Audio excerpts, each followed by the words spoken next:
Fingers crossed.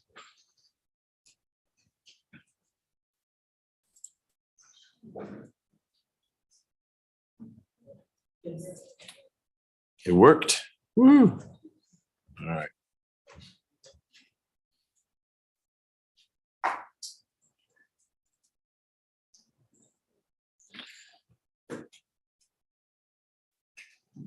All right. So does anyone know Sean Sanders? I think is that Miss, okay. That's Cameron's mother.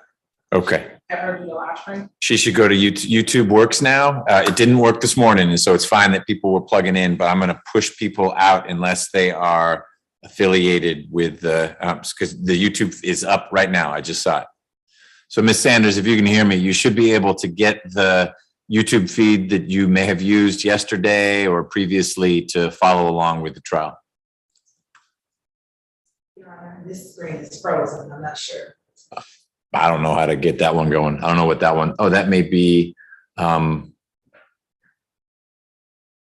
the waiting room one. I don't know which one that's associated with. When you say it's frozen, what's on it? Like just This view right here. and it's just frozen. Huh. It's not. Okay. Just a picture of Picture my big bald head. and me.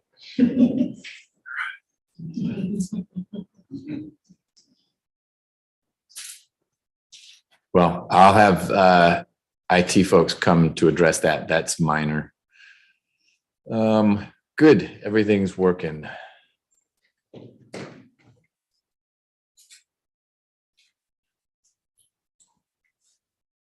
All right. Are you ready, Ms. Rivers? Yes. Ms. Hilton, anything before we bring the jury in? All right. Your witness, Mr. Korn, is ready outside to come on in? That is correct. Great. Are you ready for the jury? Yes, Your Honor. Let's bring him in, please.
We actually got calls in chambers from people saying they were being denied access to the proceedings because the YouTube didn't work.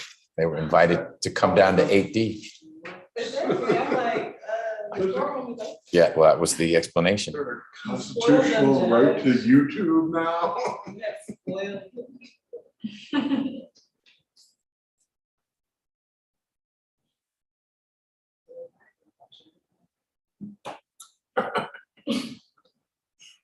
People are just that kind of devoted.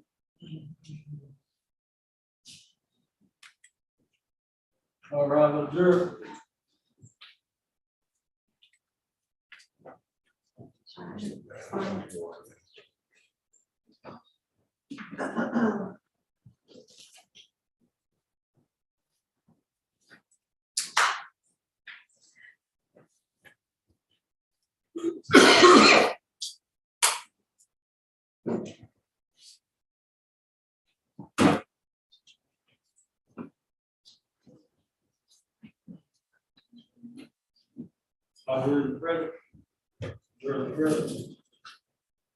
Thank you, Deputy Gordon. Welcome back, ladies and gentlemen. Everyone else can be seated. The state has rested, so I turn now to Mr. Korn to ask him to call his first witness. Thank you, Judge. Ms. Judge is going to interview this witness and I'll go get her. Great. And that witness's name? Ahmed. Ms. Ahmed.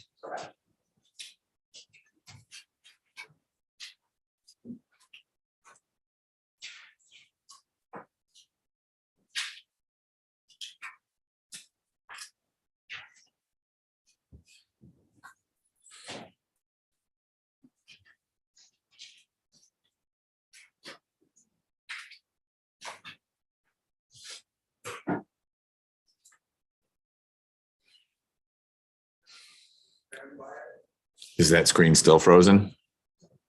No? It's happy? It's Excellent. changed. Okay.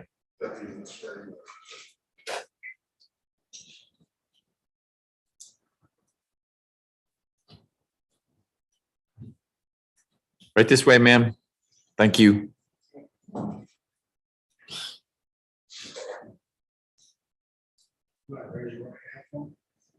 You swear to affirm the testimony you give the truth, truth, the whole truth, and nothing but the truth, so help you. Take a seat. Don't get comfortable. Stay and spell your first and last name for My first name Jahanara Ahmed. So ma'am, two things, but before that, Ms. Hilton, the autopsy is still up at the stand. If you'd grab that, thank you. Ms. Ahmed, if you're comfortable having your mask down, that's great. It helps us hear you. Two, make sure you lean right into the microphone. I need you to spell your first name. J-A, keep going. Jahanara. Jahanara. And last name? Ahmed Ahmed. Thank you so much. You're welcome. Ms. Jenks, Thank make you, sure Jeff. she uses the microphone. Yes. Ms. Ahmed, good afternoon. How are you? Good afternoon. I'm fine, ma'am. Thank you. How are you? I'm good, thank you. And if you can please speak directly into the microphone, you're soft-spoken. We want to make sure that the jurors can hear you as well as the court reporter. Yes, ma'am. Okay. Can you tell me, how old are you? I'm 58. Okay. And where do you currently live? Excuse me. Where do you currently live? You don't need to give us a street address, just the town in which you live. Correct. I'm live right now for Georgia, In Georgia, and what city? Atlanta. And what kind of work do you do? Wash dishes. Where do you do that? Atlanta Sam Regis Hotel. Say that again? I'm working for Atlanta Sam Regis Hotel. Wash dishes. Atlanta, what was the next word? Sam Regis. Okay, St. Regis. fancy. And how long have you been doing that? 2010 May 4th. May 4th. And what kind of work did you do prior to washing dishes at St. Regis? I'm the banquet steward, delivery food, clean the dishes, and sometimes nobody come in, we wash dishes also. And that's at your current job? Yes, ma'am. Okay, before that, did you work at the ESPN, at ESPN? Yes, ma'am. When did you do that? 2006. Okay. And is that where you met Hilius Rooks? Yes, ma'am. Okay. And how did you meet there? My co-worker, we gather working. I have preparation, paper for kitchen and wash dishes also. This is I know for his. Okay, so both of you work there at the same time? Yes, ma'am. Okay. Morning shift. The morning shift. And what kind of relationship would you say you developed with Hilius Rooks?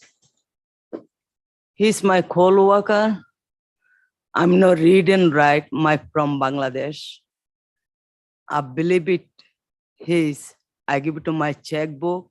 He can write my rent. Hold on one moment. Okay, we'll work through this. Okay. So let's try that again. So you worked with Mr. Rooks. Yes, we gather work for Eastern Zone. I'm not read and write. I want somebody can help me write a check. I can give it to rent.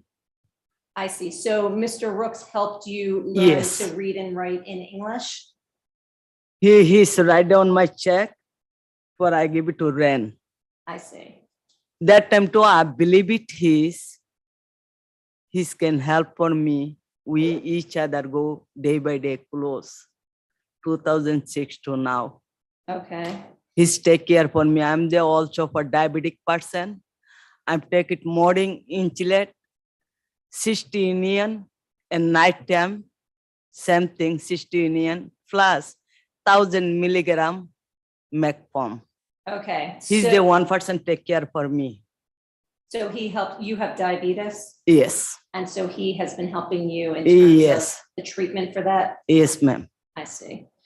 At some point, you two moved in together, correct? Yes, Into an apartment? yes, ma'am. And where was that apartment? What, again? This what is city? when he's moved with me for 43 Pishti Avenue, Okay, and is that in Buckhead? Bucket. Thank you. Do you recall when the two of you moved in together to the Buckhead apartment? Excuse me, ma'am. Do you remember when you both moved into the Buckhead apartment together? Oh, I believe it for 2007. Medal of Paula. I'm not really member for this. Okay, so I'm not keep it in my mind. you don't remember the month, but it was around Right. 2007? Yes, ma'am. And did you get to know his family? Yes, ma'am. Who did you get to know in his family? As for who he's have, he's talking his mother, father, also 4 children. Then one day he's take it for me, his mama house, meet. Okay, Then we know each other look like for own family, I can say. so they considered you part of the family? Yes, ma'am. Okay. And did you get an opportunity ever to meet his brother Addison, or did you know his brother Addison?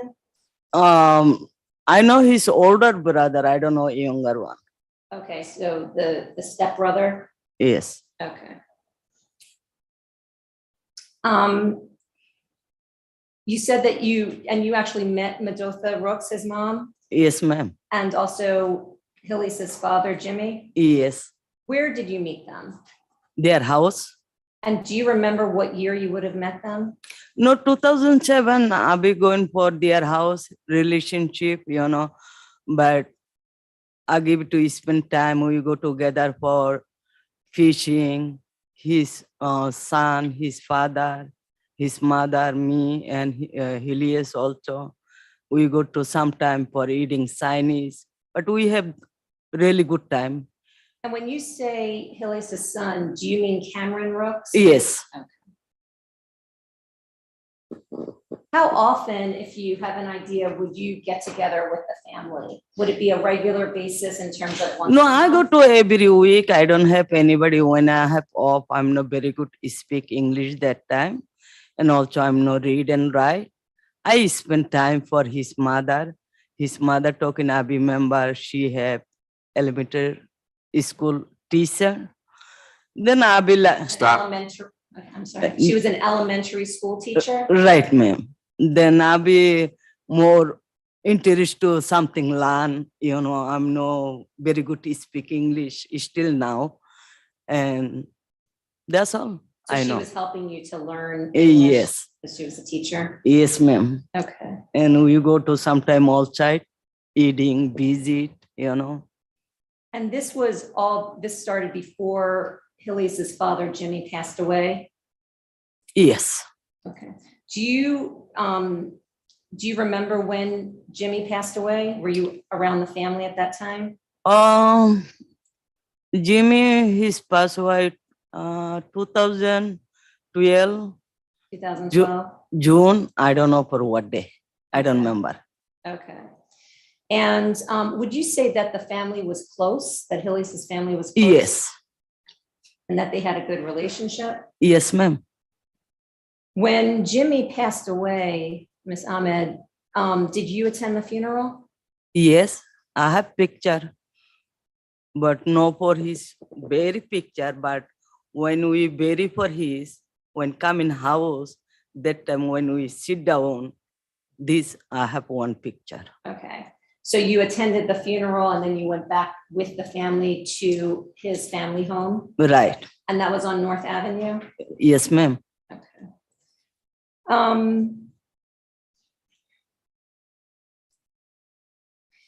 Over the years, did you see that Hilius was doing kind things for his family? I can say he's the good child, take care for family. Why do you say that? But I'm the one person sometime cooking. When Jimmy pass his father, he's go to work morning. He's they are call me Jay. I'm sorry, I actually didn't understand. He what? They are call me Jay. Called you Jay? Yes, Okay, instead of John. my job also. Then he's one person there going before work. He's feeding his mother. His mother like it omelette and grease. Then I cook week twice. He's feeding his mother. Then he's go to work. This is a reason I know. Okay, so sometimes you would cook and give those Yes, meals? ma'am. And she like also Piccadilly. We take for sometime month, one time or two time. Take. I remember we take for her 2 time for Piccadilly, 2 time for Chinese, and he's buy for she's our feet, shoes, everything. And when he's get out for a walk, he's buy there for her lunch, dinner. Okay. And at some point, did you notice that Medotha had become forgetful? Did you notice if there was any issue with her memory? When I meet for last 2016, she memory know very well, Why do you say that in 2016? but she no organize, Was she what? no organization, right talking. Sometimes she good talks, sometimes completely what she says, she don't know. Okay. And did you see this decline start after Jimmy had passed? Yes.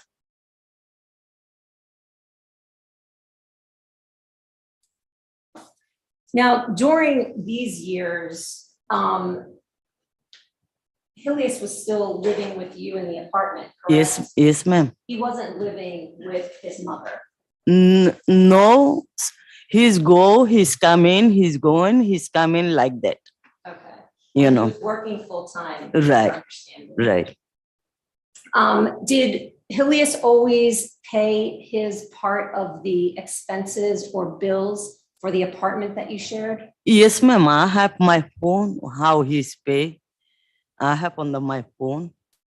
Okay, but he always paid his share. You Yes. don't have to pull it out, but. He's you can pay just tell us about always. that. He's pay always. Okay.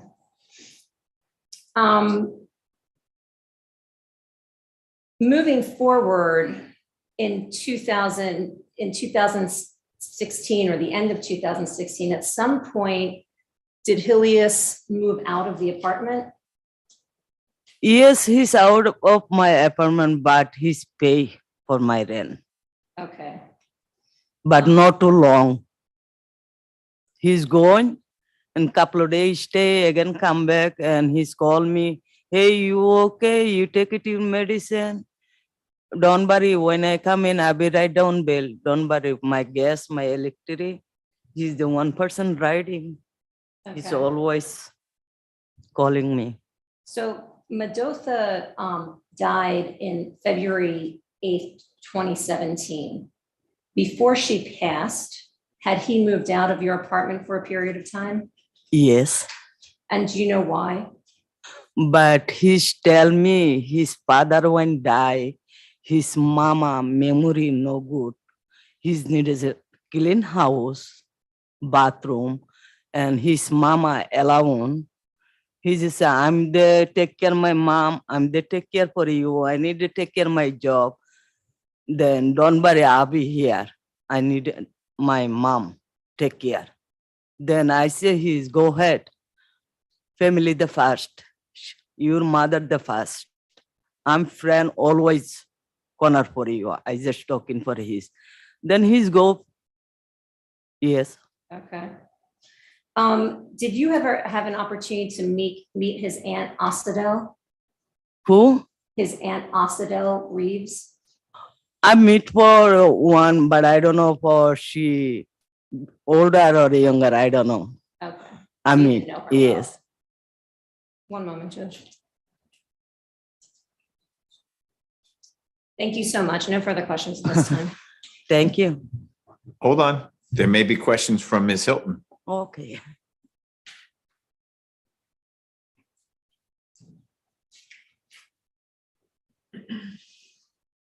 Good afternoon. Good afternoon, ma'am. You said right now you live in Atlanta, Georgia. Yes, ma'am. What part of the city are you living in now? Bucket for, I'm living Bucket. So you're still in Buckhead now? Yes, ma'am. Is it the same place you and Mr. Same Rook complex. shared? Yes. Same place.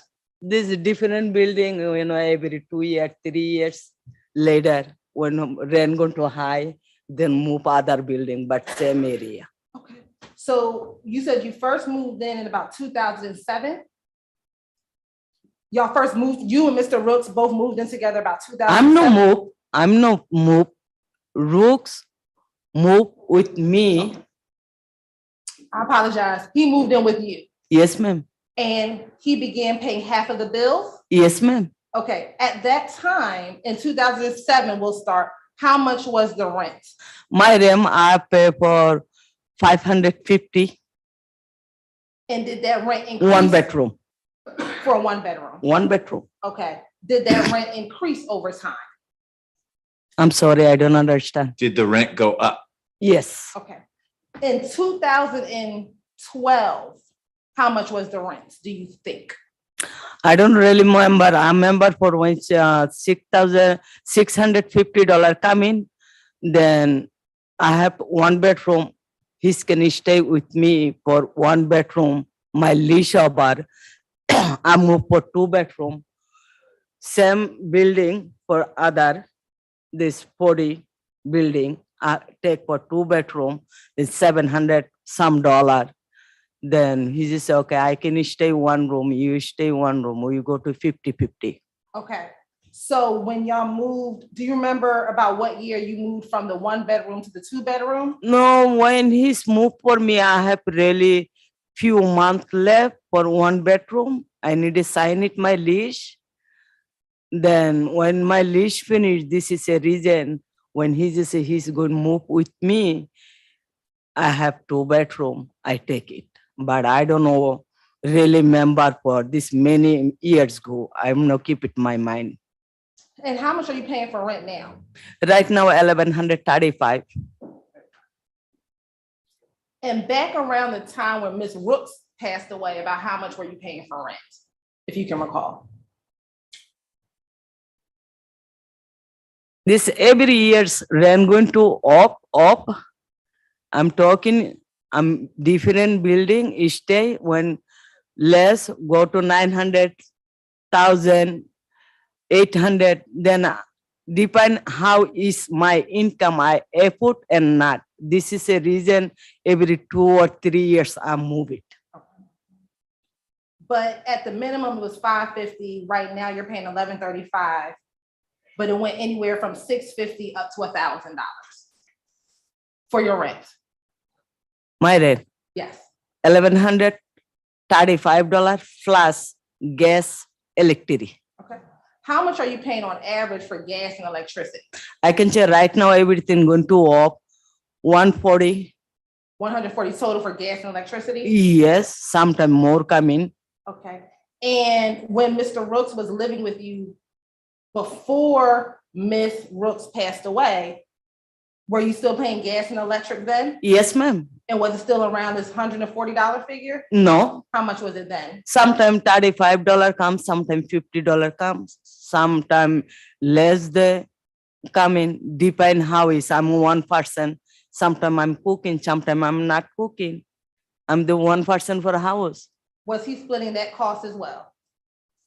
It's Was 'cause he splitting that cost as well?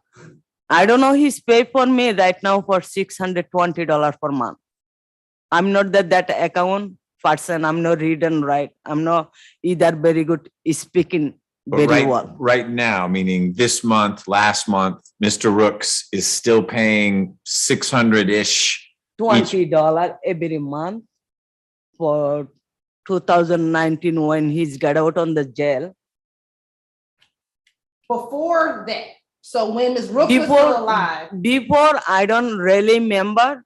I'm stay different place. I know for when rent going up, then I move. I don't really remember how much, but he's going to pay for 50-50. If $500, example, he's paid $250. half and half. But I'm not really remember how much this long time ago, ma'am. Okay. How would he pay you? Cash, He would give you cash. yes. Now, were you aware at the time when he was living with you that he was only making about 26, maybe to $30,000 a year? Were you aware of that? I don't know how much he's making, but I want my rent. You wanted your rent. I get it. You wanted your money. And he paid that in cash. Yes, he's Okay. paid the cash. Now, you also, I think you talked to Ms. Jinx about you take insulin and you have some other Yes, ma'am. medical condition. Yes, Now, you said that he was taking care of you. yes, ma'am. How did he take care of you?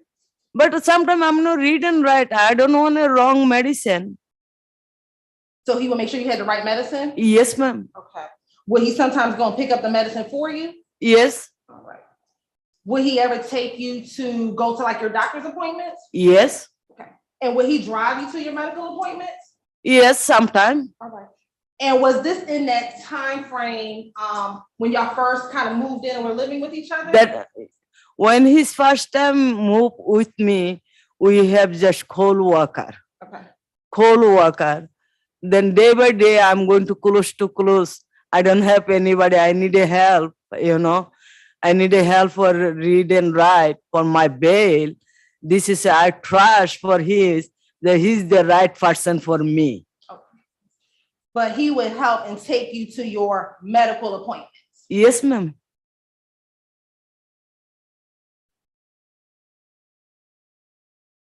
And you said that would he sometimes give you your medicine? Like would he help you take your insulin? Yes. Sometimes when I take first time for insulin, doctor give it to, I don't know how using. My sugar level 500, 700 meters say, oh, you go to coma. Then I don't really understand. Then I go to his room. I say, hey, how using for this? He said, girl, you need to use, take care, read. I say, I don't read. Help me. Then he says, okay, I'm going to teach you 1 week, then you take care for yourself. Okay. Now you said you had the occasion to meet his mother, Madotha, Mhm. his mom, Yes, ma'am. and you met Mr. Jimmy, Yes, ma'am. and you met Karen. Yes. What about his other children? Did you meet them? I meet for his younger daughter also, What's her name? Diamond. Diamond. And then who else? That's all. Okay. I'm- How old? I'm sorry.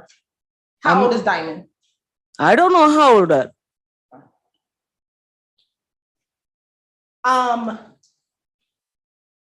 Now you said that previously you would spend time with Miss Madotha when she was alive. Yes. When was the last time that you physically saw Miss Madotha? 2016 September. I don't know for date. How do you remember it was September 2016? But I have tumor operation. I'm running on the doctor. I have painful. Then he's the one person going with me, calling doctor, everything. But 2017, January 30, I have operation. Before operation 1 week, he's the one person call me. He just said, Jay, do you find out anybody can go with you for doctor? I'm not going with you. My mother feeling not very well. Okay. But so prior to that, you said you had a tumor. And Yes, that he would go with you and he would help you call the doctor? yes. Okay. And when was it that you had the tumor in which he would help you call the doctor? But this is a beginning. Beginning few months going doctor coming, talking. When my due date time, he's 1 week before he's called me. He says, Jay, you need to find out somebody can go with you. I can go for mama sick. No, and I understand that. I'm asking you when. When did you have the tumor where he told you, what year was this? This is a 2016. And in 2016, he was calling your doctor about your medical care. That's what I'm asking. Ma'am, sometimes take it with me for doctor. Sometimes he's calling when he can go. He's calling when I'm not understand. Then 2017, January 30, I have operation. And I understand that. My question to you is, in 2016, when you had the tumor, Right. was he calling your doctor for you? Yes, ma'am. Okay. So again, he was assisting you with your medical care, right? Right.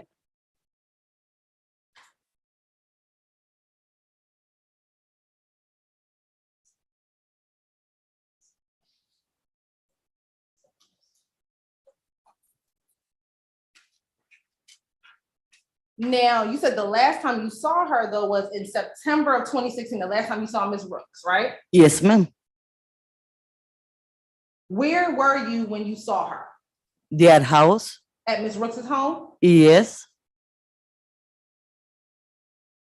Did you go inside the house or were you outside of the house? I'm going inside the house. Did you go there with Helios? Yes, ma'am.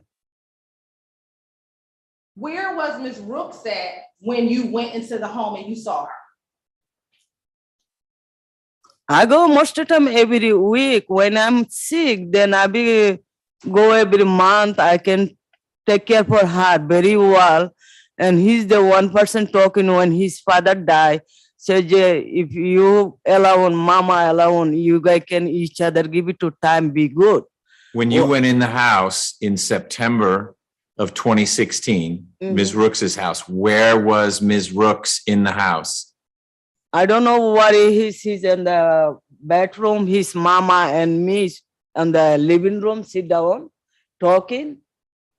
And few hours I stay, then he's coming, he's sitting, we talking, then he's bring for me house. So you and his mother were in the living room, Yes, sitting, talking to each other. talking. What was her condition in September of 2016?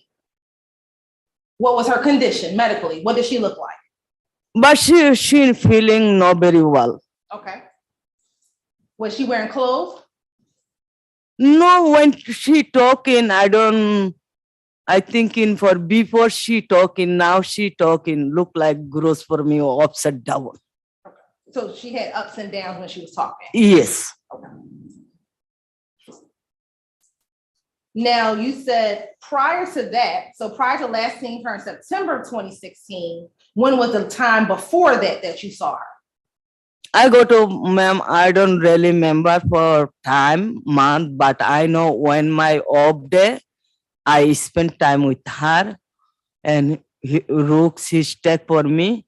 We laughing, we also, she have 2 flower on the door, flower teeth. She keep it for flower, she put for on the bottle.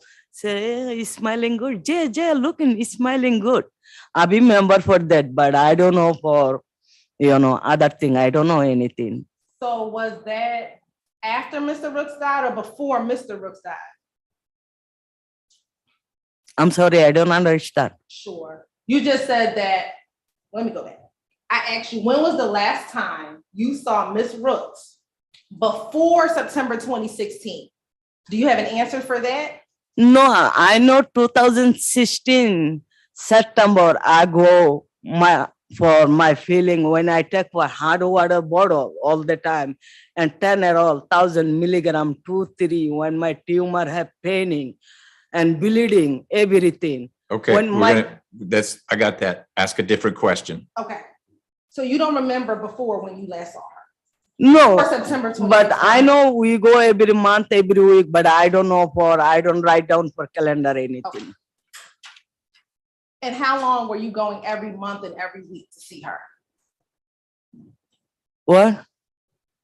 How long were you going every month and every week to see her? When my off day, I go and I talk to you, I'm going, sometimes spend the time with her, but she alone. When Jimmy died, she very alone. This is a reason Rooks, he's moved with me. I said, go ahead, your mother the first. Okay. You said you were around when Mr. Rooks passed away. Yes, Okay. And he passed away in a nursing home, correct? yes, And he was receiving care inside of that nursing home? He was receiving care in the nursing home? for who? Mr. Jimmy Rooks. Yes, he's diver on the hospital for nursing room. And Helios would visit his father at the nursing home? Yes, ma'am.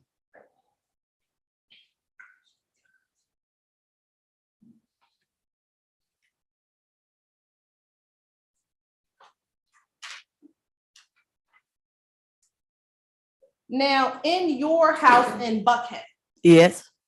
who was responsible for the upkeep or the cleanliness of the house? He's killing sometime, I killing sometime. Either he's killing his mother house too. You said he cleaned his mother's house? Yes. When was the last time you saw the condition of his mother's house? When his mother have memory gone, his mother body working, memory no working. When we go and gather, he just says, Jay, you can talk to for mama. I'm going to clean the bathroom. When was the But last? I don't remember what month. You don't remember when that No. was? When was the last time you saw the condition of the home? 2016, I talking when I go to September. Now, were you aware in 2016 that Ms. Brooks had fell and could not walk anymore? Excuse me, ma'am, can you repeat? Sure. Were you aware in 2016 that Ms. Brooks had fell and could not walk anymore? I'm the bucket. He's called me. He called you Yes. and told you what? His knee hurting Whose knee is hurting? for rooks. So his knee was hurting? Yes. Okay, that's not what I'm asking. Let's use first names. That may help the Ms. and Mr.'s not flowing so well. Okay. In 2016, did Helios Brooks ever tell you that his mother fell and could not walk anymore? No, he's not tell me. But I remember couple of times we talking, she can go for nursing room, but she don't want it. Did, That's all I remember. But I don't know month. Please don't ask for me month, date. When she tried to for me, she memory gone. Then he's talking, Helios Rook talking for me. Also, mama need to go for nursing room. I may work. How long you be coming? Then one day we gather, ask mama. I call for mama for his mother. She said, no, I'm not going for nursing room. Why? Why I'm going nursing room? If you don't want it, somebody can force you. No way, you know. were you aware at that point in time, in 2016, were you aware that her memory was declining? Right? Were you aware that her memory had declined so much that she had began playing in her excrement, in her feces? Were you aware of that? I don't know for anything but that, you know. Whatever I know, I talking. That's all. That's what you mean. Okay. How did you learn about her death? How did you learn about Medotha Rooks's dying? How did you find out that she died? He's called February 8. I'm on the bed for my stomach have been for operation. So you were recovering from your operation? Right. But he's the call for February 8 morning. I don't know time. Says, Jay, you okay? I just lost for my mom. Okay. That's all I hear. Had he told you that his mother had been lying on the ground for the last 5 days prior to her death? No, ma'am. He don't tell me. Had he told you that he had pulled her off of the couch and pulled her skin off the couch the 5 days preceding when she died? I don't know about anything, but I think in my health that time, 2016 too, I'm running for my health, but I don't know anything. Okay. Were you aware of the record studio that he was affiliated with? The recording studio? Do you know about the recording studio? Yes, I go sometime. Yes. You've been to the recording studio? Yes. How often would he go to the recording studio? I don't know about that. When my off, when he and his son, they are recording, computer, I don't understand. When small mouse going running, I just watch and looking. And he's the one person piano play. I like how play. Sometimes I go, I sit down on their sofa. He's his son on the studio computer and there have music instrument. I want to hear, but I don't know understand. I know only small arrow going to on the computer like that. That's all I know. I go couple of times. How often would he go to the studio? I don't know. Oh, you don't know. I don't know this. Now, you said he was living with you up until, when did he move out of your house and move back in? When his father died, then he talked to for me. Say, mom, she alone. She memory no working also. But I agree about that, what he just say. When we have fan room, he's dead. When same day we come and sit down on sofa, his son, his mama, me, and his mama say, you know, for berry have flower, top, we brain and leave it. His mother asked, what are you, Jimmy? Then he's the one person talking. Say, mama, we just berry for that. You remember? I love you, mama. That's all I know. She's memory gone. Okay, but I asked you. You moved in with him in 2007, right? Ma'am, I'm no move for with his for You 2007. moved in with her. We've covered that. Y'all lived together 2007. When did he move out of your house? When his father died, So in 2012. yes. After 2012, did he ever move back into your house? Move back in with you? He stay sometime over there, sometime me, but he's not completely moved for my house. But in that period after his father died, he was still paying the bills at your home. Yes, ma'am. But I remember one day he's talking, I'm one person. I need it for 3 things. I need my job. I need my mom. I need to take care of you too. He's one day talking for me. Then I say, you the one person God sent to here. I'm just joking, but not for serious. I'm taking, anything. So he made sure that he took care of you and that you were well, right? Yes, ma'am. And he took good care of you, correct? Yes, ma'am. No He's further- still now. He's still taking good care of you. Yes, ma'am. All right, no further questions. Thank you. Ms. Jenks?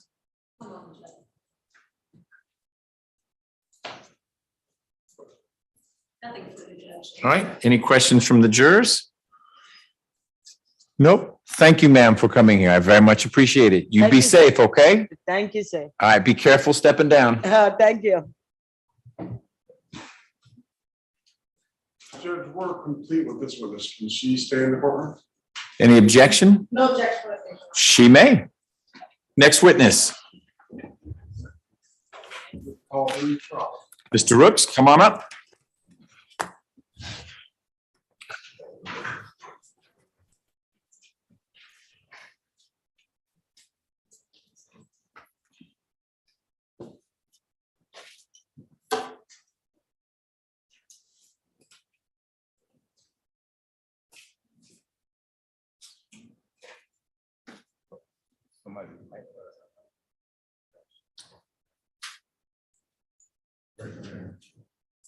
You should have a process where I give the court the truth, the whole truth, and the truth, so.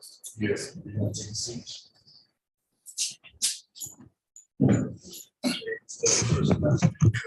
Hillius Rooks, HILLIUS ROOKS. Good afternoon, Mr. Rooks. How are you doing? I'm fine. Can you go ahead and tell the jury how old you are? I'm 63 years old And where did you grow up? in Atlanta, You lived in Atlanta your whole life? except for summer when school was out. We go to the country. We go to the country in the summertime. Okay. And who was in your immediate family? It was me, my brother. I was the oldest. And your brother Addison? Yes, Okay, and then your mom and dad, right. Medotha and Jimmy? Yes. What elementary, middle school, and high school did you attend? I went to a few elementary schools. Mom being a teacher, wherever she went, I went with her. She taught me in the 5th grade. And high school, I went to Frederick Douglass. And where'd you go for middle school Middle school? What you or say? junior high school? It was straight out of elementary. I'm old now. Straight out of elementary to high school. Okay. And your brother lived with you while you were growing up. It was the 4 of you in the house. Right. And did you have any pets when you were We've living all together and growing up? we've always had pets. What kind of pets did you have? The first one was a husky mixed with a German shepherd. And after that, we had some Dobermans, Rottweilers. And who liked dogs in your family? Was it all of you or just one? or- Pretty much all of us. Mom liked the Rottweilers. Okay. In school, Mr. Rooks, what kind of grades would you get generally? Probably a B student. And did you play any sports? Played baseball, football, basketball, mostly football, team-wise. And where did you play football? Walter White, my 6th and 7th grade, and then high school, So all through high school? up until my senior year. Have you attended any college? I attended Gwinnett Area Tech for heating and air, and then Clayton County. What did you do in Clayton County? What did you study there? Same thing, electrical and heating and air. Did you end up graduating with a certificate in that? Certification, You had a certification? yes. How many years was it to get that certification? 2. Did you have any other kind of education other than high school graduate and the HVAC certification? Technical college, nope. When did you move out of your family's home? I ventured out when I was 18. When I say ventured out, dating, staying for the weekend, and that became a habit, and I never looked back. Okay, and the house that you grew up in that we were just talking about, is that house on North Avenue, is that correct? Correct. And that was your family home, Yes. the only family home you had? Well, we moved in that house when I was 4. We came out of Vine Street, Okay, up until I was 4, and then we got the house. alrighty. And have you been married? Twice. And how many kids do you have? I have 4. Now, we know about Cameron, we've all met him. Who are your other children? Before Cameron, that was Beyondis. That's Mom's first grandbaby. 8 years later, Cameron came along. About 2 years later, Diamond came along. And then we got Noah, the baby boy. What was the first name? Beyondis, Beyounis. So, so Cameron is your second child. Yes. Where does Beyonce live? She was in Norcross. They moved to Colorado, and I'm not sure where they're at now. Okay.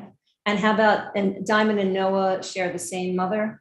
No, Okay. I have 4 different baby mamas. Okay. 2 of them were my wives. Where does Diamond live? Diamond's in North Carolina. And Noah? Noah's in Ohio. Then he went to Texas. So 3 of your 4 children do not live in Atlanta. Is that correct? Correct. When did Beyonce live in Norcross? Up until she graduated from college. Okay. So she's lived all of her adult life in Colorado? No. She came back and went to college. And then left for Colorado? Is this going to tie in later on? Well, Judge, I can move on. Okay. we've met some of your extended family. How many cousins do you have? A lot, too many to count. Okay. Are Vincent and Anthony the cousins that were introduced to the jury here this week or last week? Are they the closest cousins? Those are first cousins, Those are first cousins. two siblings' children. Do you have any other first cousins here in Atlanta? Yes, But would you say that they were your closest? The ones that you were most friendly with? it was a few. I had cousins in the country. When you say the country, what are you referring to outside of the city, but in Georgia? Right, about an hour east of Atlanta, Monticello, Georgia, Jasper County. So did you ever work with in the HVAC area? Yes, Okay, still do. you have done that? Yeah. Is that what, okay, so what kind of work have you done in your adult life? Home improvement, studio. The music studio? Yes, Okay. So when you worked at ESPN, what kind of work were you doing? facilities. How long were you there?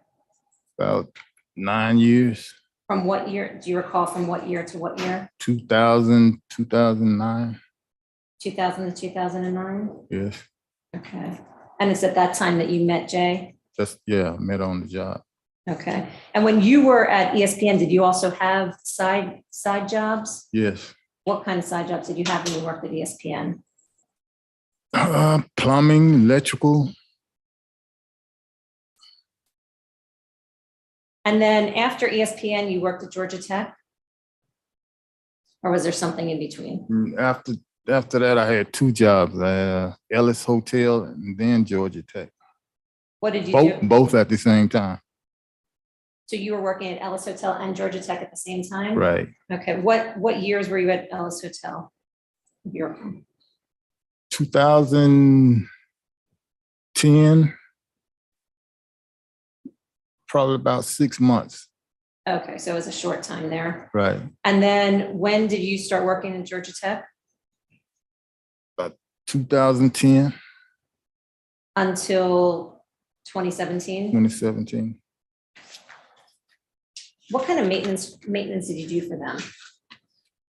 General purpose. When did you, why did you start a music studio? I love music. And was your son interested in that time when you started the studio? Your son Cameron? Well, I introduced him to it. Yeah. Okay. Was that a fun shared project that you had with him? It allowed us time together.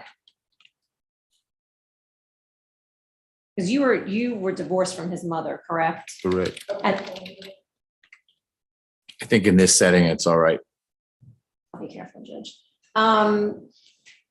And so we're clear by setting, meaning these lead-in questions as you're establishing your client's situation. When you're getting to the heart of what the case is about, I trust you'll revert to, and why did this happen? And what happened next? But for now, I appreciate you framing it. Did your son Cameron did you have a visitation schedule related to Cameron? Yes. What was that schedule? Every weekend. We Okay. alternate holidays. Where would Cameron stay for the weekends that he had visitation with you? Over to my mom's. With your mom and dad? Right. And why is that? Why would he stay there? Well, mind you, Cameron was 3 then. And I was at home. Okay. And then moving forward, when he got older, would he still continue to stay at your parents' house? Yeah, he lived there in his junior and senior year of high school. Now, during that time, you weren't living at home, correct? Correct. Where were you living? Buckhead. And that's when you were living with Jay? Yes. Now, this whole time period, were you still doing the side jobs in terms of home improvement? Still do now. And why would you do side jobs? Help people and extra income. Did you always pay your part of the rent when you shared the apartment with Jay? Yes, And your part of the bills? yes. Can you go ahead and tell us who your mom was to you? How did you feel about your mom? Mom was everything, everything. First friend, real friend I've ever had. Taught me everything. Back in the day, we had what they call them, encyclopedias. We didn't have computers back then. But Mom made sure her kids had education, access to it anyway. What kinds of activities would you do together? She would come to all my games, football games. We fished. We just did pretty much everything coming up. And how about as you moved into becoming an adult, what kinds of activities would you do with your mom? When the Falcons built the Georgia Dome, she became a season ticket holder. This is Mom now, and I used to go to games with her, but I worked all the time. My schedule was off. I worked on Sundays, so therefore I couldn't go to games. Sometimes she would go by herself, or she would look for somebody who wanted to go. But she was very into sports. Okay, so you would have fun with her? All the time. What was her daily schedule like? Were you aware of that? When she retired, she traveled the world. She traveled a lot. Okay. Italy, Jamaica, she was all over the place. Do you recall what years those were? After she retired, What year did she worked retire? what, 23 years? No, 32 years? You flipped those, so 22, 32. No, it's 30. 23, 32. Mom worked a lot. Okay. And when she was not able to travel anymore, was she just at home? The last time she traveled, she was in Hawaii, and we're traveling with my female friend, Peggy. They became, I guess Peggy was what they call a road dog. When Mom wanted to go somewhere, Peggy come over and they go. Peggy did all the driving, and they became real tight. Do you remember what year? Tighter That than me and Peggy was. But Do you remember what year that trip to Hawaii was? it was right when my brother first went to the hospital. Peggy told me that Mom was sad, and for some reason the whole trip, you know how a mother instinct, something not right. But when Mom got back, she found out my brother was in the hospital. Okay, so let's talk a little bit about that. What was your brother sick with?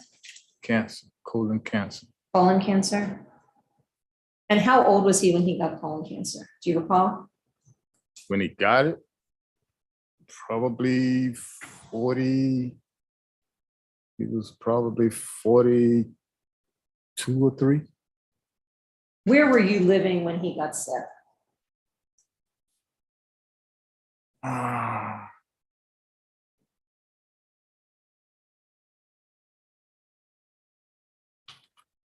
Probably on Cascade. Okay. So I know that he passed away in 2006. When did he start getting sick prior to his death? That's what I'm saying, about 2 years prior. About 2004 then? Yeah, And he was living at home with your parents that whole time? he never left. He always lived with your parents? Right. Okay. Did you have a good relationship with him? Not at first. Why do you say that?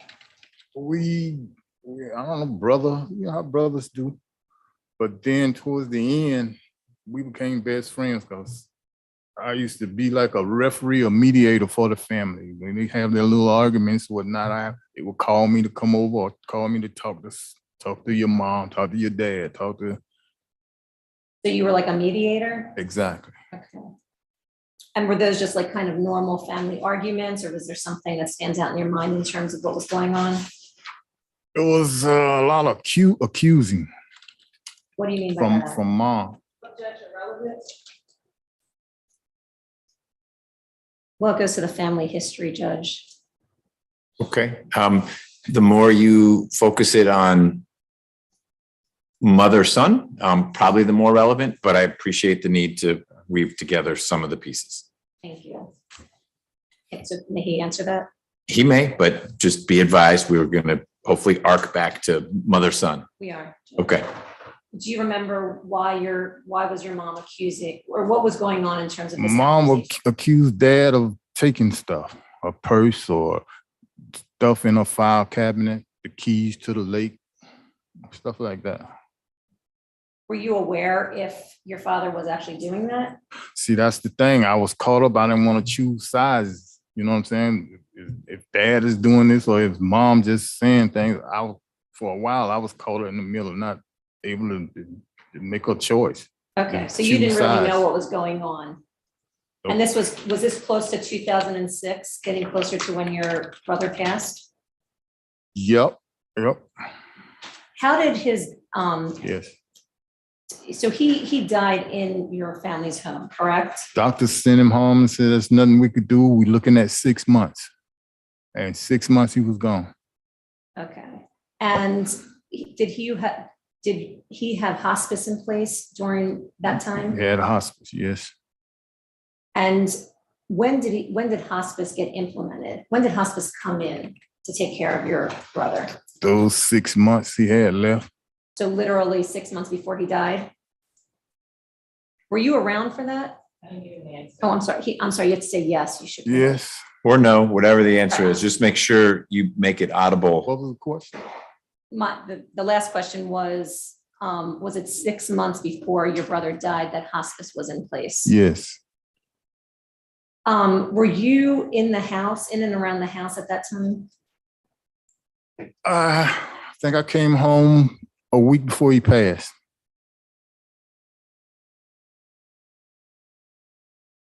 So out of those 6 months, you had not been there other than a week before he Back passed? in and out, visiting and yeah. Now, he still died even though hospice was implemented, correct? Correct. How did your mother and father and you feel once he died? It was a blow, A blow to the whole family? the whole family. Mom never called his name again. She never called your brother's name again? You have to say yes or no Yes, out loud. she never called his name again. Dad cried like a baby. How did you grieve? I remember when he passed, I couldn't get out the chair. I couldn't breathe. I couldn't do any of that. You know, he died in my arms.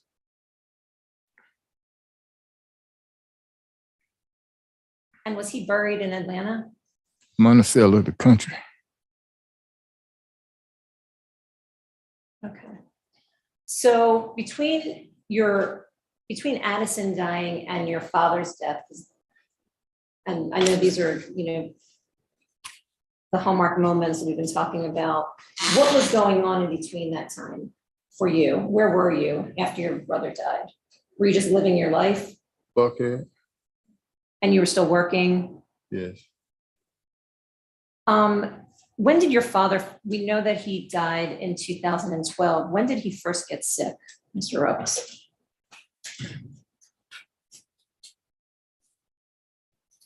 Dad had been battling with stuff, back operations, prostate, and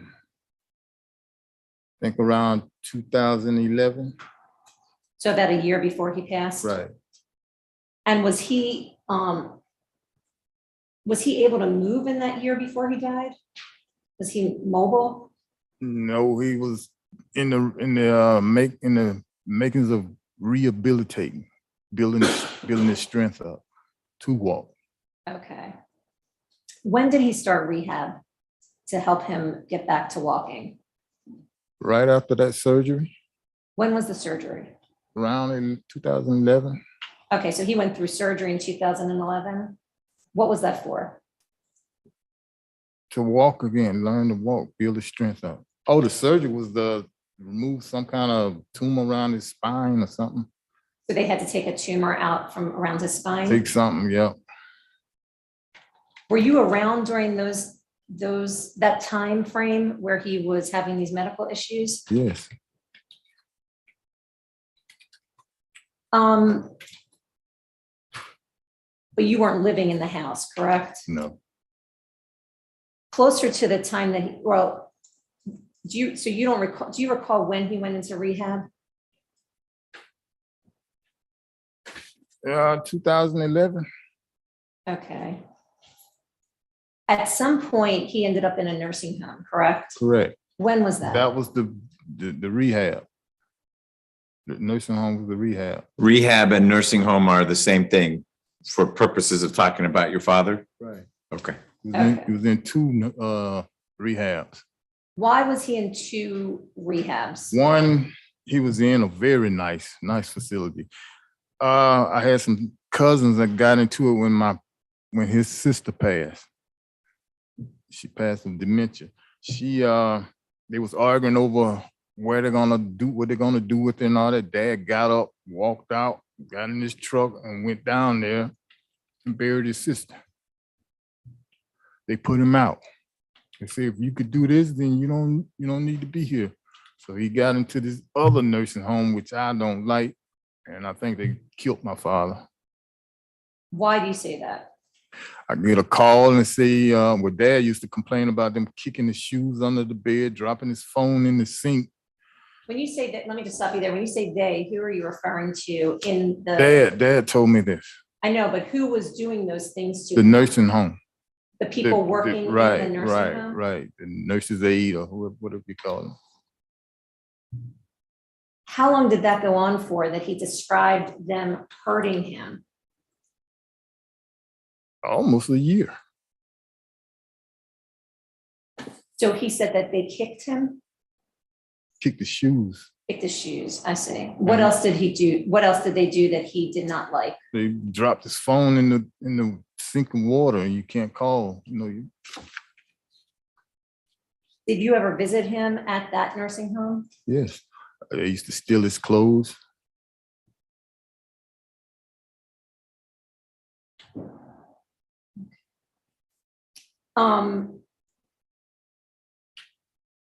What happened after he was at that? And that was the second nursing home, correct? Right. What happened after his stay in that second nursing home? I received a call saying your father's unresponsive. And they sent him to Grady. His hospital is Emory, but they sent him to Grady for whatever reason. I left work, went straight to Grady. I think my son may have been with me. He had tubes in it, breathing tubes. So you went straight to Grady and saw that? You have to say yes. For the record. Yes, I'm sorry. Okay, and you said it was you and Cameron that went? Yes. And then what happened?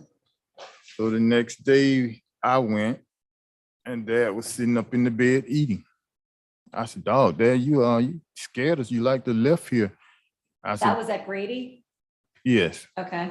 I say, me and Cameron came down to check on you. And the first thing he said, well, you need to get back down here. You need to get him back down here. Okay.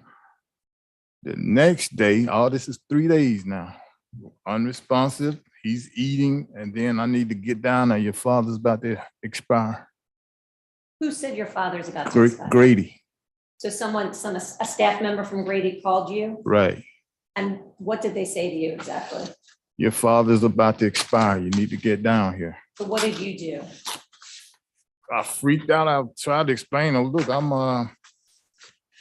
was just down there. Before he went down there, they sent him to Grady without paperwork. He was labeled John Doe. And nobody knew. So I asked the nurse, I said, look, can I at least peep in there and see who he is? I may be able to identify him. I looked and yep, that's Jimmy Rooks. Okay, so he went from the rehab center to Grady and then died at Grady, correct? Correct. In 3 days, he was gone. All right, once your father passed, what happened with, how did your mother take that news? Mom didn't accept it. She always thought he was still around. And calling his name. what else did she do when you say that she thought he was always around? Jimmy, where's Jimmy? And one day she said she thought she saw my dad walking up the street. I said, nah, Mom. But for a long time, she didn't accept it. She thought he was still alive. And once your dad died, where were you living? Buckhead. You were I've still been in living in, Buckhead mostly, yeah. okay, and you were still living with Jay at that time? Yes. All righty. When did you first notice your mom's memory loss?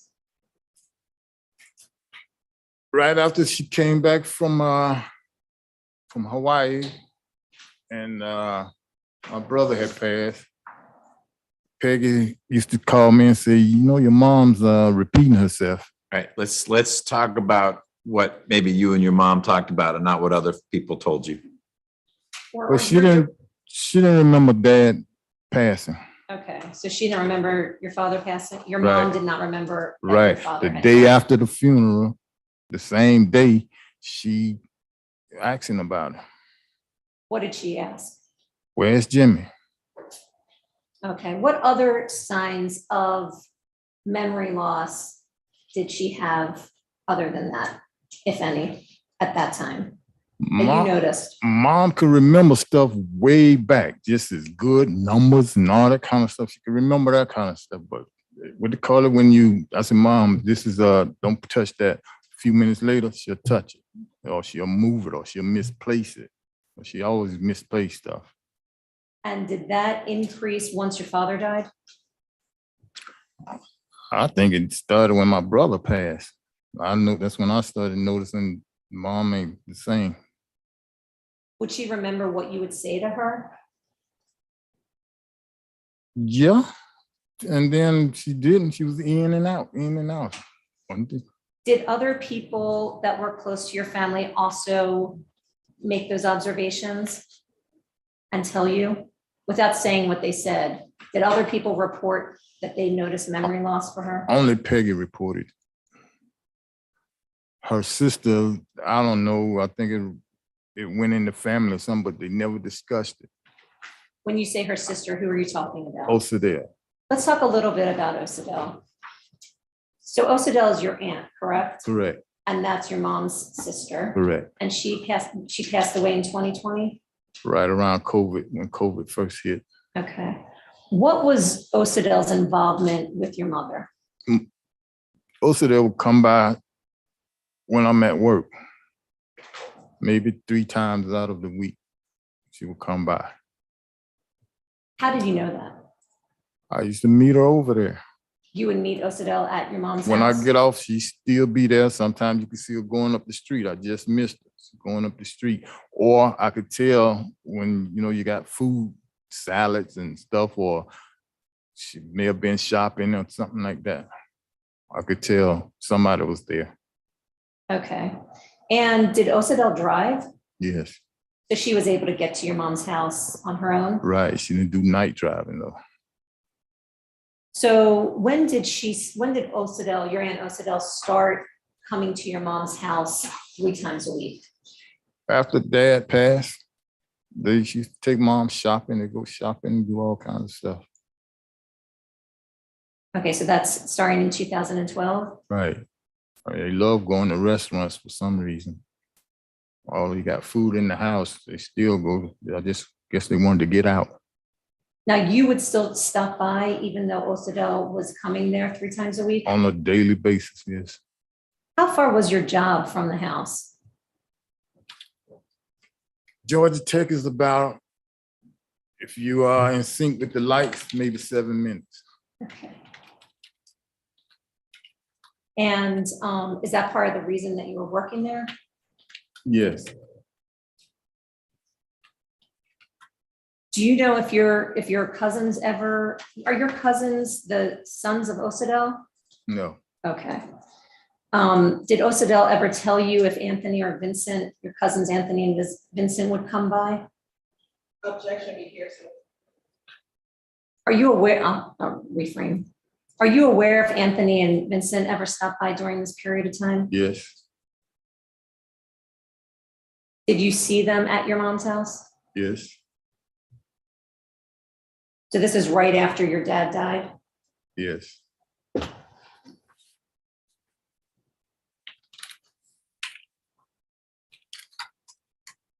When did your aunt Osadel stop helping out with your mom? About 2 months before mom passed, she stopped coming by. So your mom died February 8th, 2017. So that would have been around the beginning of December It was 2016? one of the holidays because Thanksgiving was like a tradition where the family go around to everybody's house. So it was either Thanksgiving or Christmas. So it was either Thanksgiving or Christmas that she stopped coming on a regular basis to your mom's house? Right, right. And do you know why she stopped going? I thought it was her knee because she used to complain about her knee all the time. And then I found out she told me one day I came home, the dog was on the porch. And I called over there, I say, you let the dog out?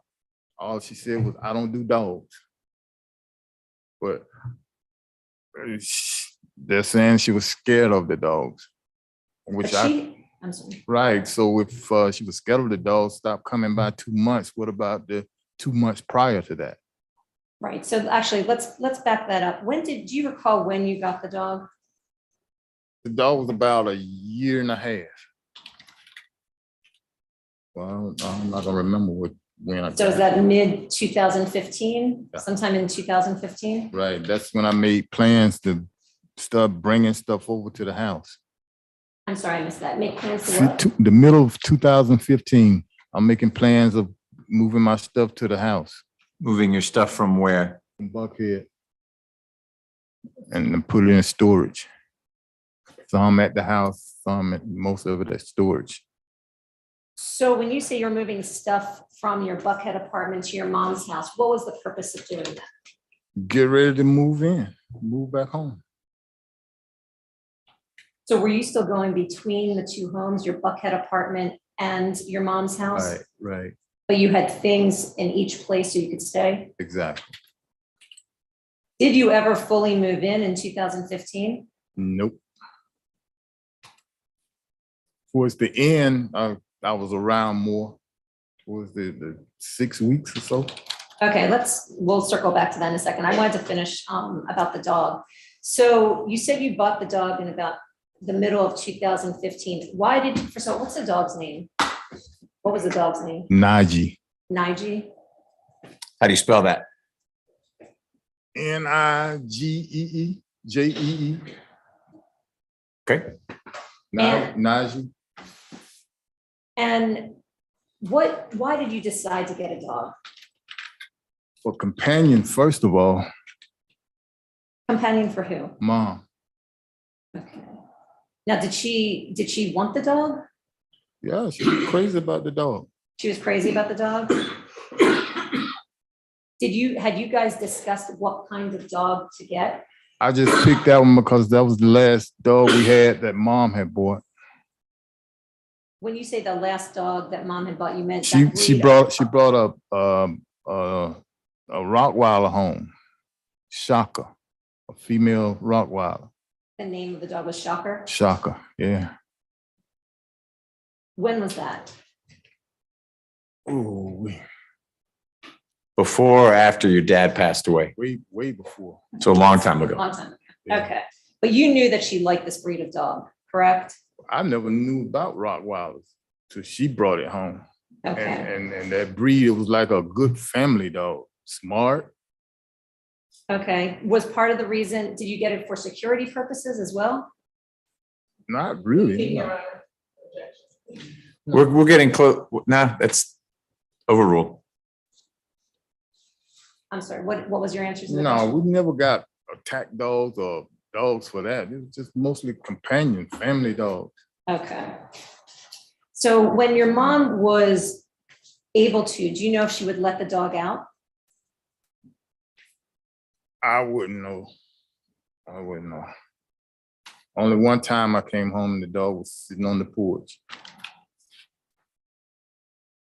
I guess he didn't want to go far from mom over it. Okay. Now, when you got the dog, was it a puppy? Yes. Who did you get the dog from? My cousin's baby's mama's son. Okay, so a friend of a friend of a friend. Yeah. Okay, and do you remember how old that dog was when you got it? About 10 weeks. And did the dog ever go with you to your Buckhead apartment or always stayed at your mom's house? No, he never went to Buckhead. Okay. Let's talk a little bit about your house in general, since you mentioned the porch. How many doors are in the house that you grew up in? Mom's house, Yes. 3. You say doors, meaning to the outdoors. Yes, I was just gonna go through it. Three. 3 doors that led from Entrance outdoors. and exit. 3 Okay, doors. where are those doors? You saw the pictures. This picture you didn't see was the back basement door. You didn't see that one. You saw the kitchen and the one going to the living room. Okay, so the front door, Front door, the side door, back door. got it. And the basement door that you just described, that you said we hadn't seen in the photo, where did that lead out to from the basement? The backyard. Is that backyard fenced in? Yes.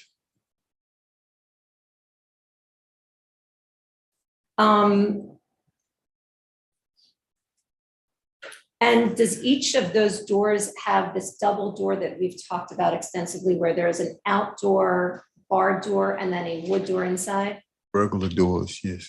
I'm sorry, what did you say? They call them burglar doors. So does every entrance have a burglar door? Yes, Has that house ever been broken into? many times. 5 that I know of. And is that just over the course of the years, or was it Yeah, when your mostly when parents I were was in, older? mostly when I was in elementary school, except for one time, my brother, right before he passed, he called 911. He had somebody in the backyard at gunpoint and gave him the option, ambulance or hearse. You got an option to leave, ambulance or hearse. The cops came, Right, I mean, we don't have to get into the Okay. facts of the case, but there were some concerns that was the there. latest attempt. It was an attempt, but it's just that my brother was there. Okay, and had that set of doors at those 3 sets of doors, have those always been on the house? Oh, Or when they were built? or when did I someone moved put them in at on? 4, they was there. Say that again? I moved there at 4 years old, and we had those doors. Okay. So Mr. Rooks, please let your lawyer finish. Some of her questions keep going, but you need to wait till that final punctuation mark is there. When you talk over her, it's difficult for the court reporter. Thank you, Judge. The burglar door, which is the outer door, the mechanism inside, can you describe that for the jury? Well, there are 2 ways to lock the door. You could use your key or the latch. It's a little latch. You have to just slide it, and you can't open it from the inside. I mean, you latch it from the inside. You can't open it from the outside. So the burglar door does not have to be locked with a key Right. in order to open it from the inside. Correct, Okay. And that's on all 3 doors? except for the basement door. What's going on with the basement door? I guess it broke off or something, but you just push it up, but you lock the wooden door. Can you lock the burglar door? Not the basement, no. No, the burglar door, front door, burglar door, the metal one. Can you lock it from the outside such that you cannot open it from the inside? With the key, you have to have a key. It's 2 ways on those doors, the key or the latch. Okay, but if you can lock it from the outside, key, lock, and if I was on the inside, I'd say, hey, Mr. Rooks, let me out. I could not get through that with, Unless you got a key. okay. And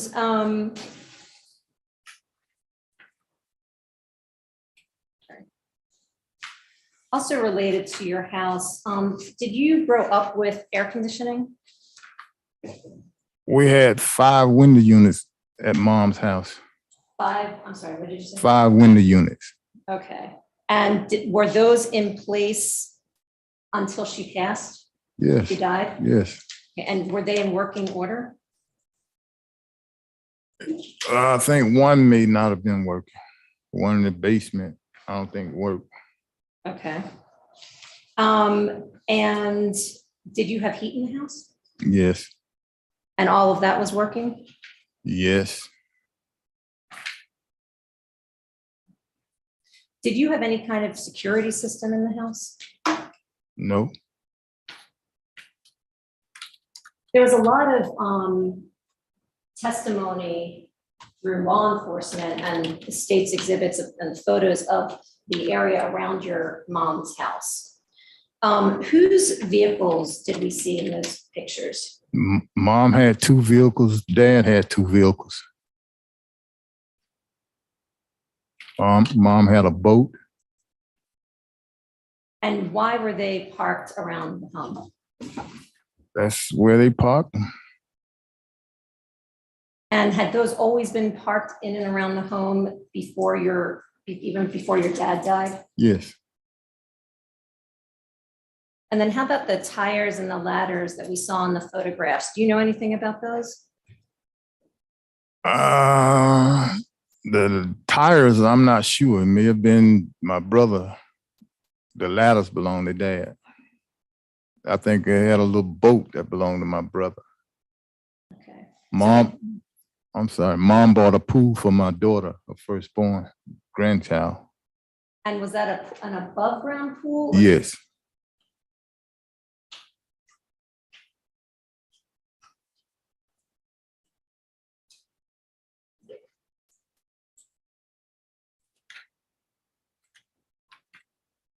One more thing about your house. How many bedrooms was it?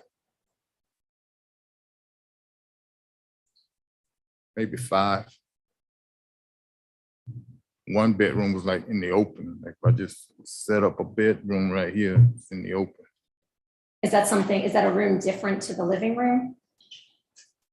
It's down in the basement. Two was in the basement, 3 Okay. upstairs.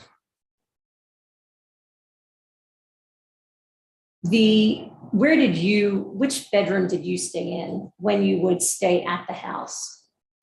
Sometimes it would be the one by the kitchen.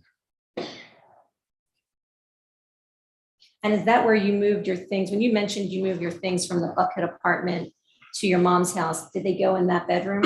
Some did, some went downstairs, some went in the kitchen.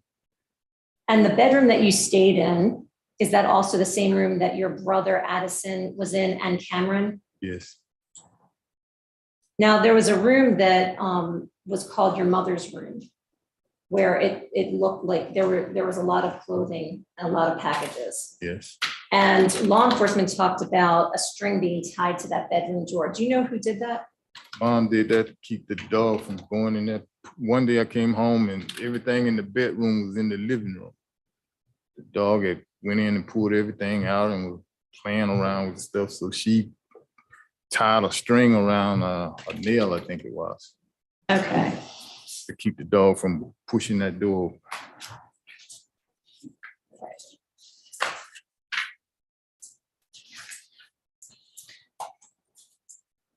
You said that 2 months prior to your mom's death, Aunt Osadel stopped coming over. Correct. What changed in your involvement at that time? What did you do once Osadel stopped coming over? Started making plans for Mom to go into a home And what do you mean by that? because I knew she would be there by herself like that. I said, Mom, you're gonna have to have you might need to think about a nursing home. And what did she say when you said, Mom, you got to think about a nursing home? Snap. She snapped? What does that mean? I have a home. I ain't going no, that kind of stuff. How many times did you ask her about going into a nursing home? 3.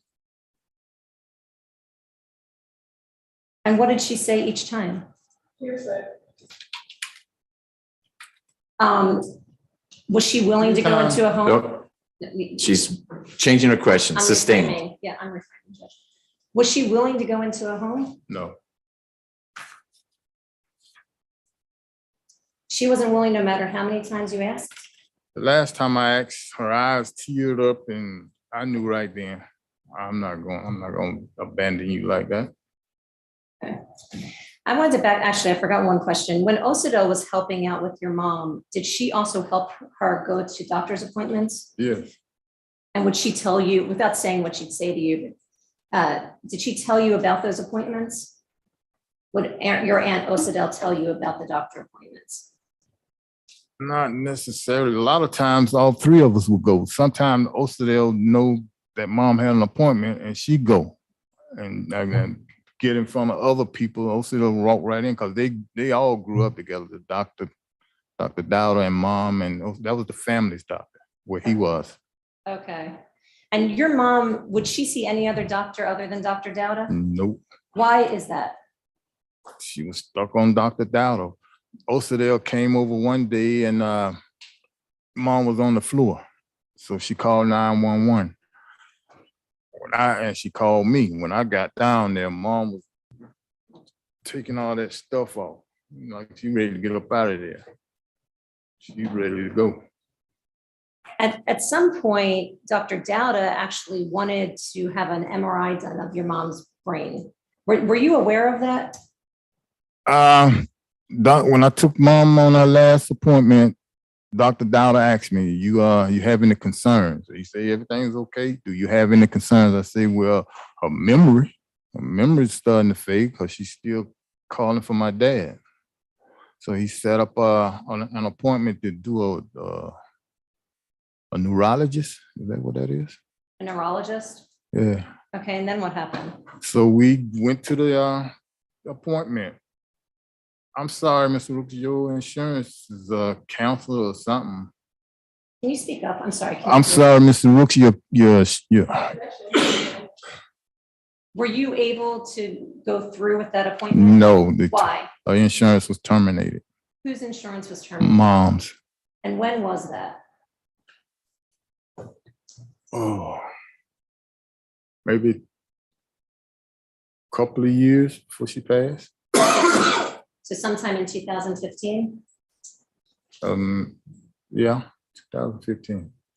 Okay, so your mom's insurance was terminated in 2015? Yes. Do you know why? From what I understood, they Or hearsay, sustained. Did your mother do anything in order to try to get insurance at that point? I did. What did you do? I called around, did a lot of calling. Who did you call? Can you describe what you did? I called her insurance company first of all, find out why it was canceled. They told me they had sent the insurance. Don't talk about what other people said. Just tell us what you did and what happened as a result of what you did. I made a call to the insurance company to find out why it was canceled and found out that it was Yeah, so what you found out would have been what someone told you. So you called, did your phone call, get your mother's insurance back? no. Okay. Did you have a big bill from that visit? Or did your mother incur a big bill from that visit? Or did that visit even happen? About the neurologist? Yes. No. Okay. I think she might have got a bill. The big bill was that ambulance ride to the emergency room. When Osadil came over and found on the floor. Was that covered by insurance? Not the transportation, I don't think. How much was that bill? About $3,000. And when was that? I want to say 15 or 16 maybe. The last time she went to I don't know these dates. Okay. And did the bill get paid out of your mother's money? Yes. When did you start taking over, in some respects, your mom's finances? When I found out she had a $5,000 water bill. Tell the jurors about that. The water company called where they sent a letter stating that they suspect they was actually looking out. They say, I wonder why is your, we noticed some kind of activity in your regular building. Excessive. Excessive water? Right. You may want to check around and, see if I got any leaks or something like that. So then what happened? The washing machine was overflowing. So there was a leak in the washing machine, Yep. and that's what caused the $5,000 water bill? Wasn't really a leak, it was just coming out, cascading out of the washing machine. Where was your washing machine in the Down in the house? basement. That was in the basement? Yes. And who paid that $5,000 water bill? Mom. I'm sorry? Mom. Why was that $5,000 water, why does that $5,000 water bill stick out in your mind? That was my first impression that they're taking advantage of Mom. The elderly. $5,000 water bill. How is that possible? And do you remember when that was? It may have been before 2015, shortly before.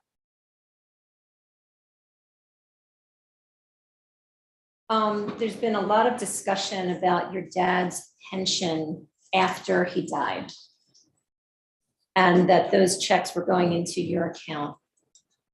Why were those checks going into your account? I came home one day and Mom said, here, Don't get into what mom said. So just Mom tell us gave it to me, endorsed it to me. why. She didn't want it. How would he know if mom didn't say? Was it your understanding that it was a gift? Objection, hearsay. Sustained. Did those checks get endorsed by your mother? Yes. Every time? Yes. Where would they be left for you to see them? Sometime on the table when I come in, where we keep the mail, any incoming mail, there was a place, a designated spot for it. And did she do that voluntarily? Yes, she signed it.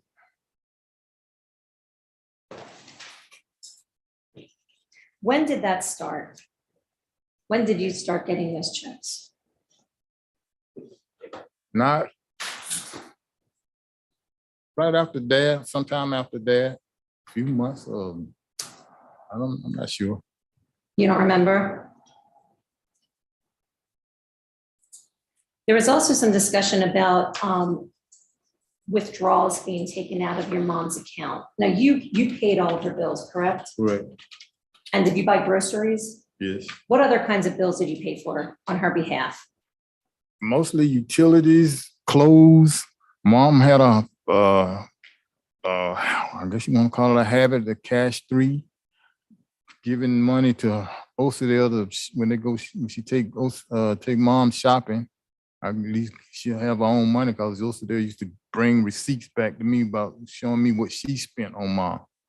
So to stop that, I said, here, you take that and whatever mom wants, get it for her. So you would have to reimburse Osadell until you start giving her money? Right, exactly. Okay, so the withdrawals that were taken from her bank account, was that money that you used for bills and for those kinds of activities? Right. Sometimes she would lose the checkbook.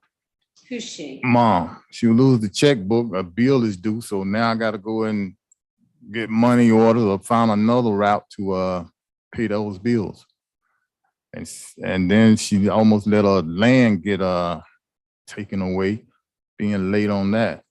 So, like her property taxes on the lands, she had 3 properties. What were those 3 properties? Well, 1 on the lake and 2 in Monticello. When you say on the lake, which lake? Lake Sinclair. What kind of land was that on Lake St. Clair? A lake lot. A lake lot? So is that just an empty piece of land? Till she put a trailer on it, a 2-bedroom trailer. Okay. And the 2 properties in Monticello, what did that consist of? Just timber. So there were trees there? Yes. And was she responsible for the property taxes on all 3 of those? Yes. Were you paying those property taxes on her behalf? Yes.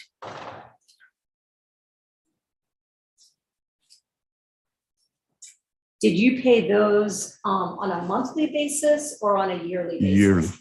Yearly. Sorry, you Yeah. you have to let me finish the question so that the court reporter can hear what I'm saying or asking and then hear your response. I Okay. know it's hard. It's not hard. Wait till she's done. We need to stop early. We'll stop early, but you cannot talk over your lawyer, okay? Okay. So I just want to make sure the record's clear. You paid those property taxes on those 3 properties annually or yearly? Yes. Do you have any recollection of how much that would have been per year?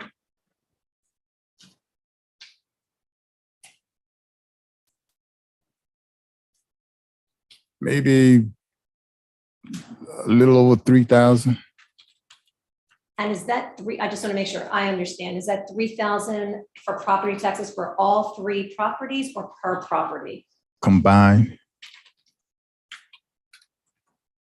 And those property taxes came out of your mother's money, correct? Yes.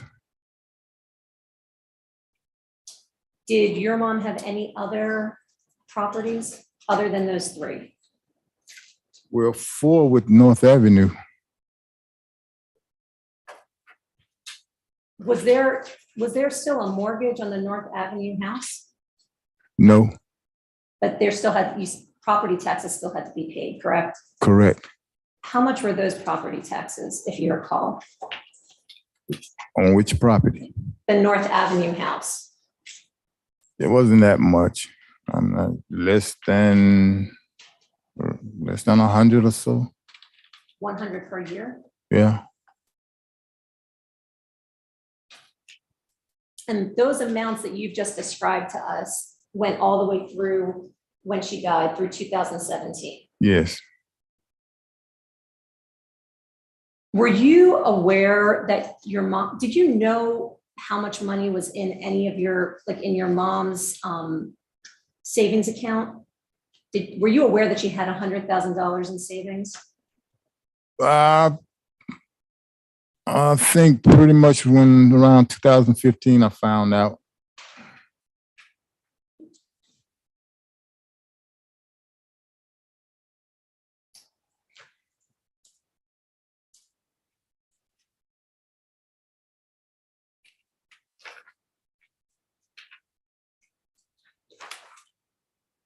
And we didn't know because she was into that cash 3. And we used to get on about, you spending all your money on those darn cash 3s.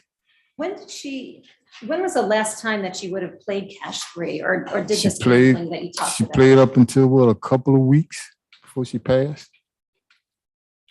I think she used to send my neighbor to play for her when I wasn't there. And I didn't like that. And then when I got there, I played for her. She'll give me numbers, go up there and play for her. Okay.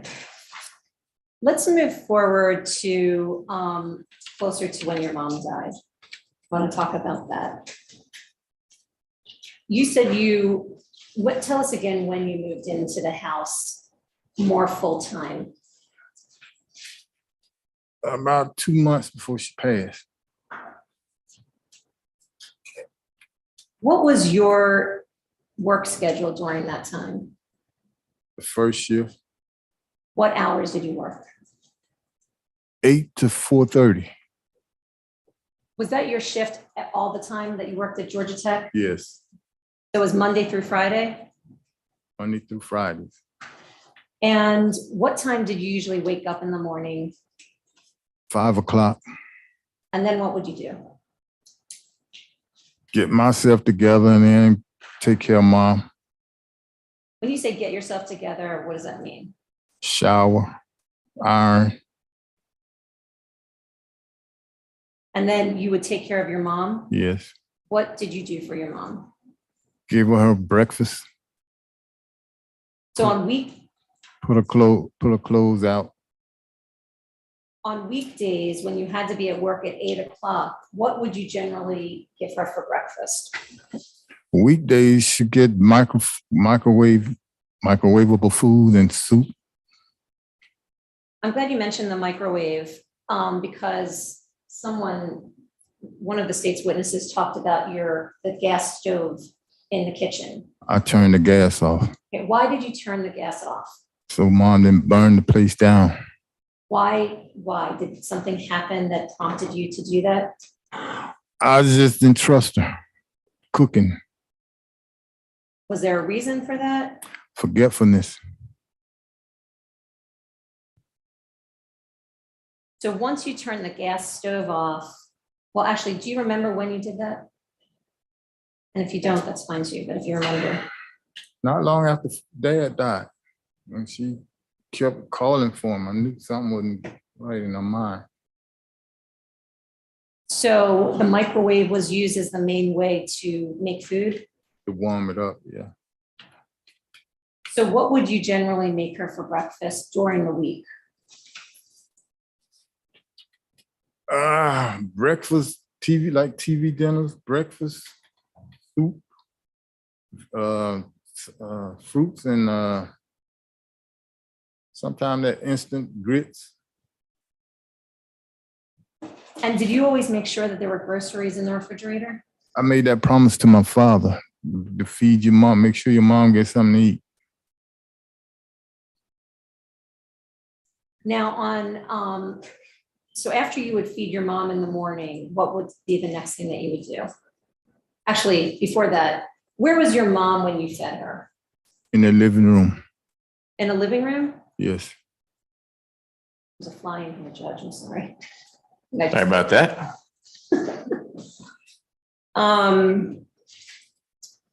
She was in the living room. Where was she in the living room? What time are we talking? In the 6 weeks when you On moved the in. On the sofa. Okay. When did you move her onto the sofa?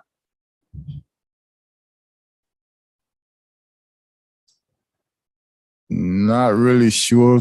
All this was after Dad had passed, and I looked in her room and saw how it was. I didn't want her tripping, and it was just too cluttered for her to be in there. She spent most of the time sitting in there doing what they call workout, cash 3 workouts, all day, all night, up late.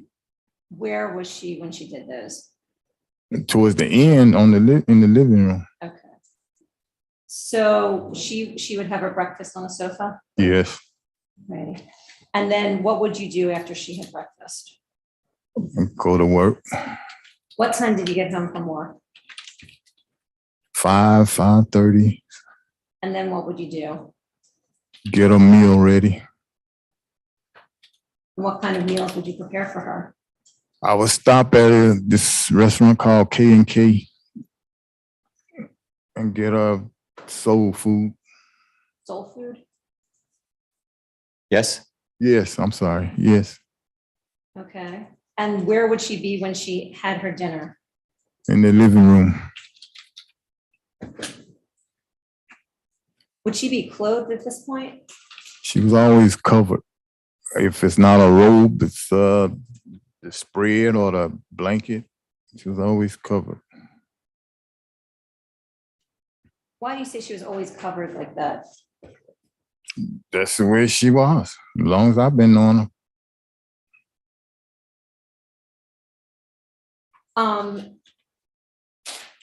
So you would come home at 5:30. What would you do for the rest of the evening, generally?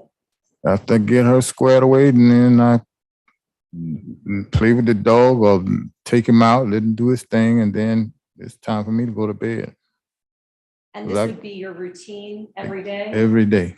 And that's for the 6 to 8 weeks that you were staying there before her death? It was mostly, 2 months, I'm sorry. Did you work on weekends? If it wasn't a side job or I had a session at the studio, Okay. If you were, so in those 2 months specifically, do you recall if you worked on weekends? nah, I didn't do anything too much. What was your routine on the weekends with her? Just work. No, on the weekends. Oh, the weekends we would sit and talk. We love eating. Did you make meals for her on Saturdays and Sundays? It was the same, warm it up for.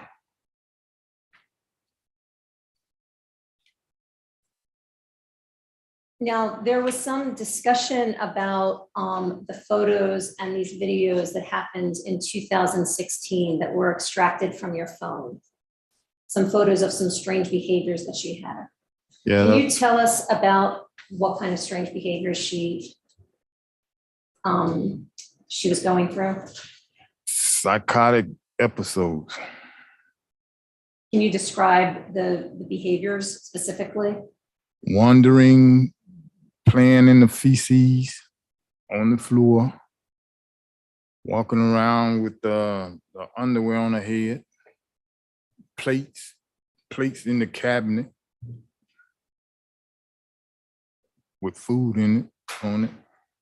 When would these episodes happen and how often?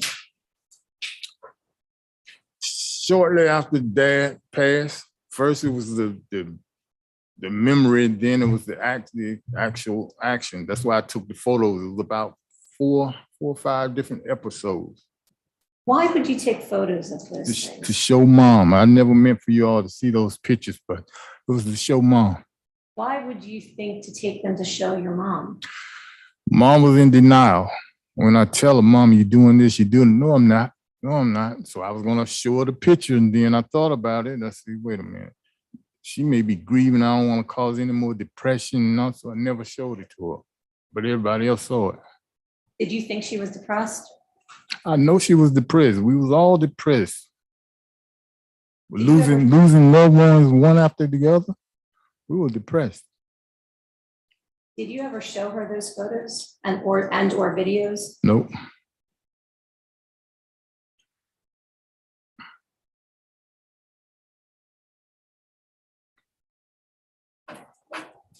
The video that was showed here by the state of your mother on the floor playing with her feces, that happened in 2016?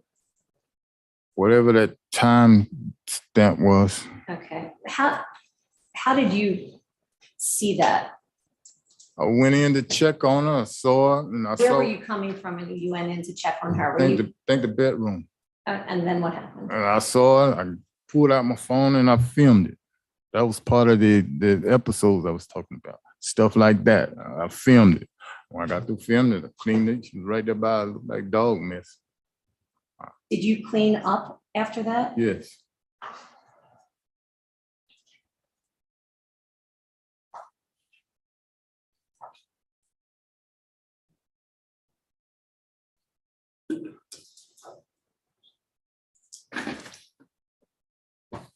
There was also some testimony about, actually, let me move forward to the weekend that that's been focused on here before your mom died. Tell us about the Friday, your mom passed away on a Wednesday. Tell us about the Friday before she died on that Wednesday. Were you working? Yes. I think those dates are all wrong. And looking at the interview, dates was wrong. Okay, so let's just march through methodically. On that Friday, you went to work, is that right? Yes. This is Super Bowl weekend we're talking about. Correct. Okay. Yes. So that would have been Friday the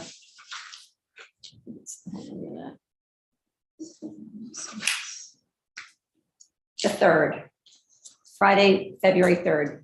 When you came home from work, what did you do? I stopped by the grocery store first. And then when I was on my way up the steps, she said, there's my son. You need a hand? When you say up the steps, like she. The heard front you come- door. The front Yeah, door. Okay, yeah. that's what I wanted to understand. Okay, and then what happened? She said, there's my son. You need a hand?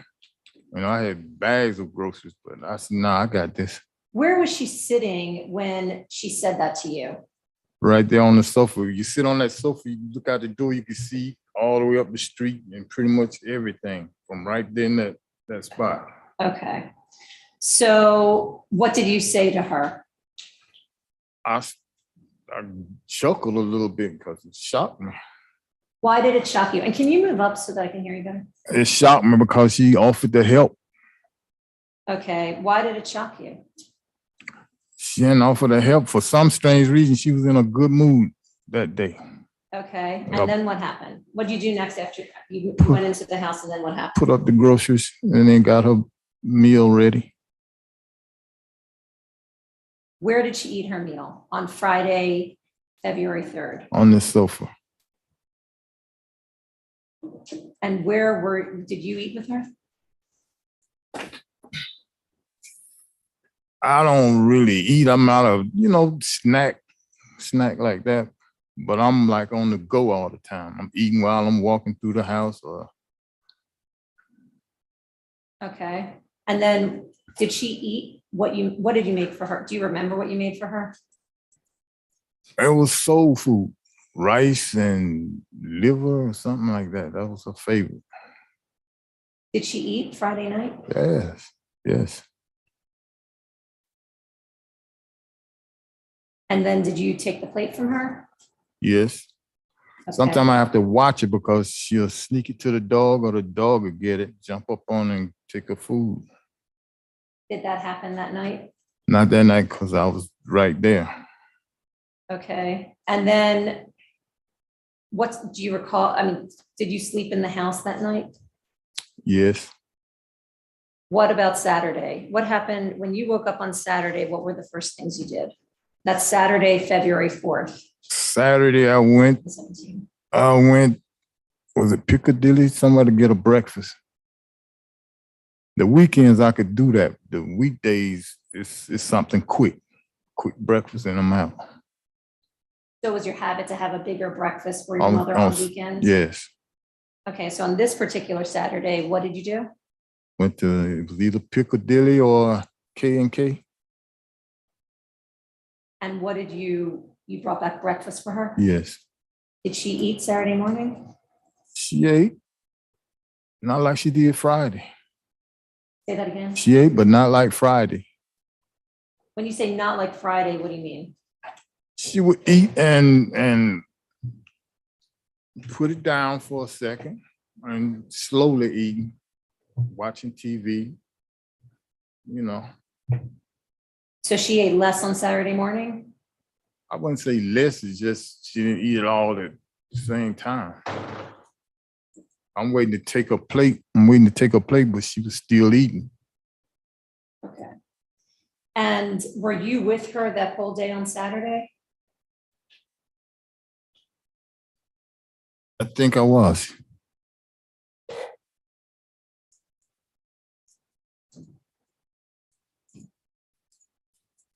Did anything happen other than what you've just, was there anything that happened that you remember on Saturday?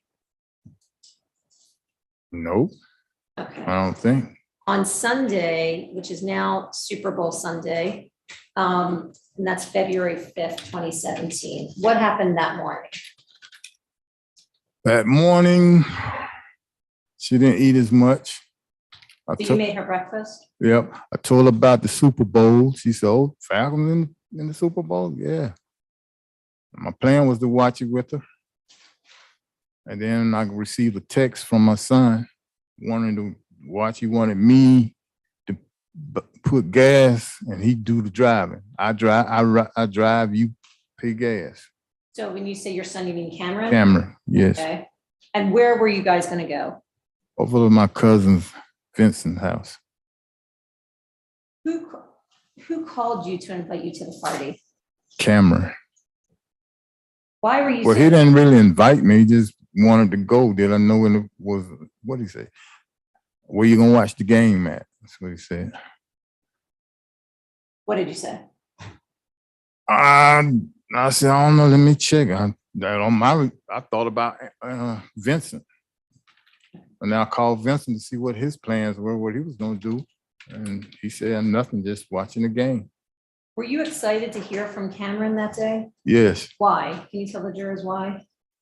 I hadn't talked to Cameron in a while. And he reached out to you on the Sunday? He texted me. So that's why you were excited to I see was him very at your excited. cousin's? Yep. So on that Sunday, what was going on for Did you feed your mom breakfast that day? Yes, What time did you leave for the party? If you remember. it was still daylight.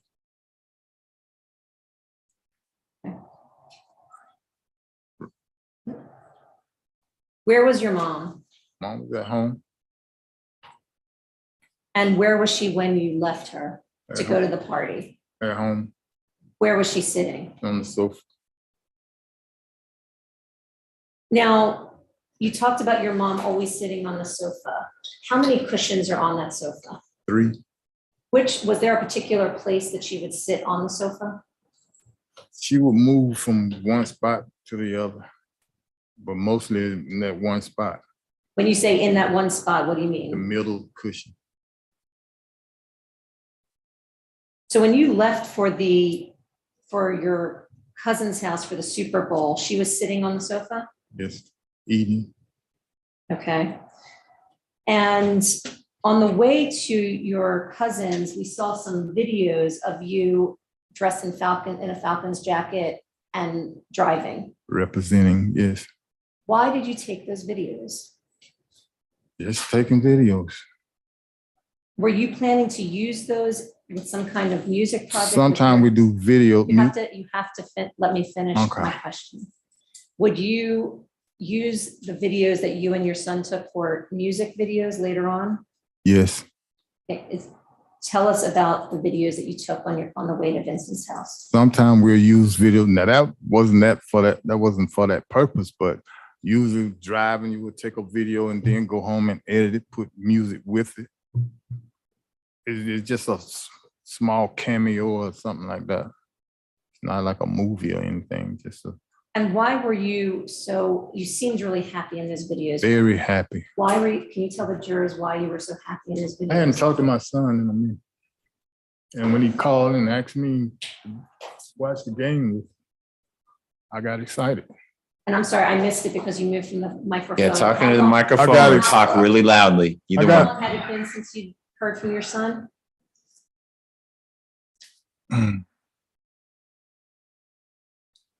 Probably a few months before the 2 months. All right.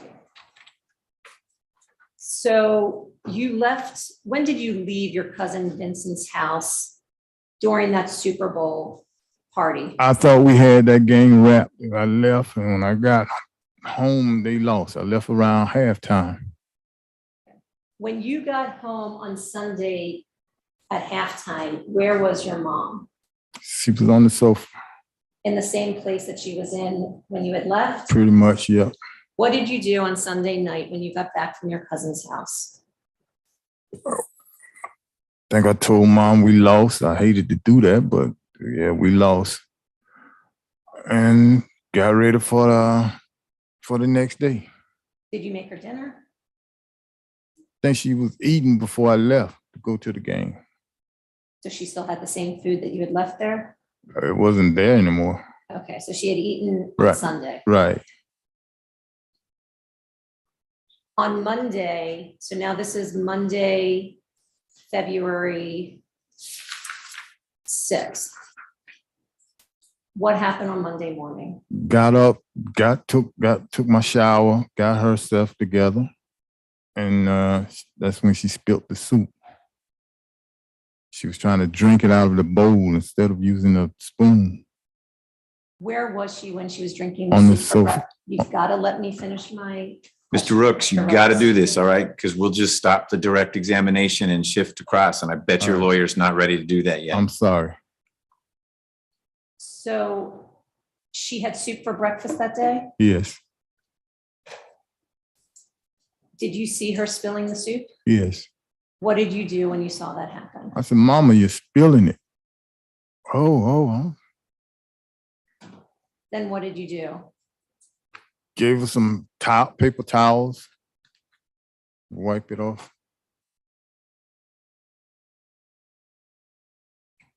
Then what did you do? Left and went to work.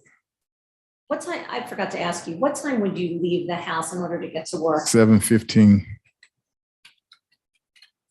Now, you said that your work was very close to the house. Did you have to report a little earlier before your shift? Where we would park, I have to do a little walking.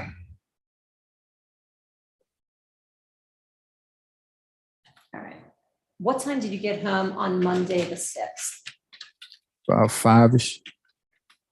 And what did you see when you got home on Monday night? I opened the door and it felt like somebody was behind the door. And when I looked, it was the cushion on the floor, What kind of cushion? the sofa cushion. Do you recall, you said that the sofa had 3 cushions, correct? Yes, Which cushion was it that was missing from your sofa? the one in the middle. Now, that had been on there when you left that morning, correct? Yeah, her, it and mom. Then what did you do? Or what did you observe? At first, I didn't notice because sometimes the dog used to tear up all that cushion, all that cotton be all over the place. But this particular time, I just saw the cushion on the floor. And I went in to get ready to feed mom. And when I did that, I came back, mom was down in the sofa. Okay, when you said you went into the house to get ready to feed mom, Right. can you describe what you mean by that? What were you about to do? Fix a meal, prepare a meal. And then when you when you saw your mom, she was in the middle of the couch? When I saw her, it was when I was giving her her plate. And the way she was reaching for her plate didn't look right. I looked, and she was down in between the sofa, doing like this, reaching for a plate. Now, the sofa issue and her being off of the cushion, that happened on Monday. Yes. What did you do next when you noticed that she was off of the cushion? I panicked and I tried to pull her up. She said, hold it, hold it, hold it, hold it. And when I looked again, I'm saying, wow, you way down there, down in between the sofa. And so when I pulled, it looked like, she coming up with the sofa. So now I got to do it like those chairs that help you stand up. The chairs that help people that have knee Right, issues. that was my intention, to do the sofa like that so she could walk right on out. But I still had to pull a little bit to get out, and she eased down on the floor and let out a big sigh. Was she covered up when she was on the floor? Yes, With what? the blanket. Had you bought that blanket? Yes.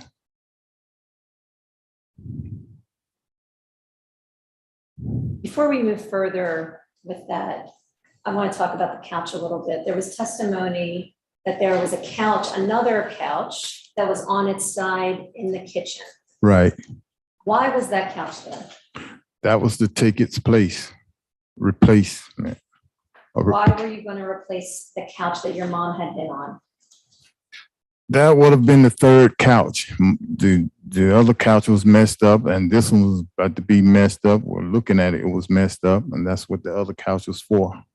Why hadn't you done that yet? I hadn't had a chance. And the others, it needed work done. It needed legs. It didn't have legs. So the sofa that was standing up like that did not have legs? Correct. So you still need to fix something on it before replacing the other sofa? Put some legs on it.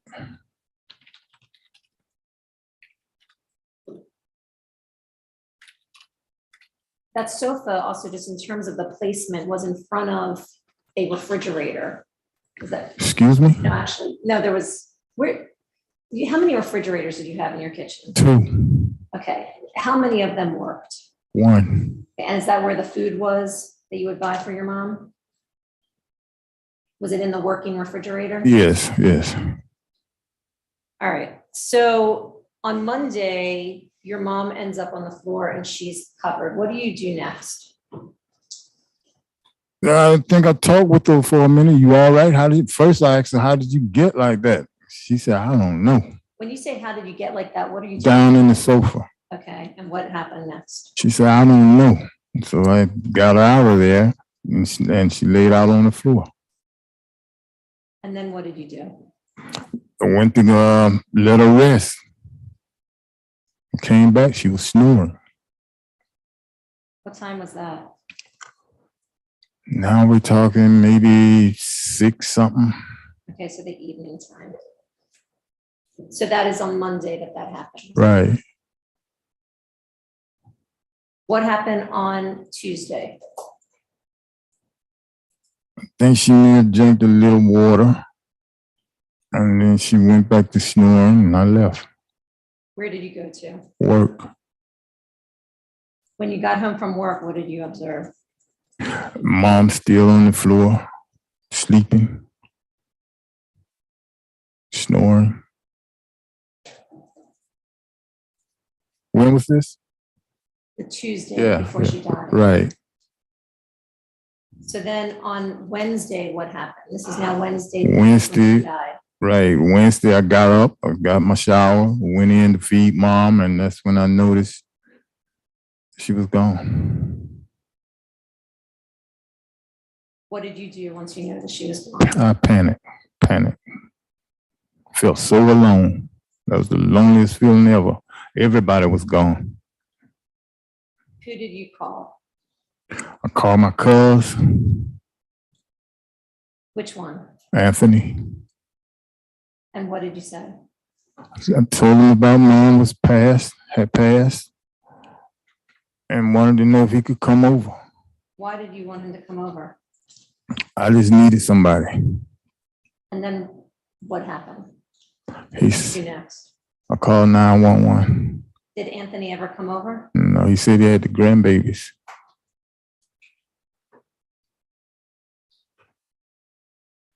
When you call, well, we all heard the 911 call. And there was testimony about that you had not said it was an emergency. Why did you state that on the 911 call? So the responding cop officers or cops, whatever, wouldn't be causing accidents, trying to rush to the scene. In your mind, it was a non-emergency? Non-emergency, right? You don't have to be wide open coming over or nothing like that. So when law enforcement came, the first officer was that Officer Pechtel, correct? There was It was first two. responding- Who showed up? 2 came over, 1 black, 1 white. Okay. And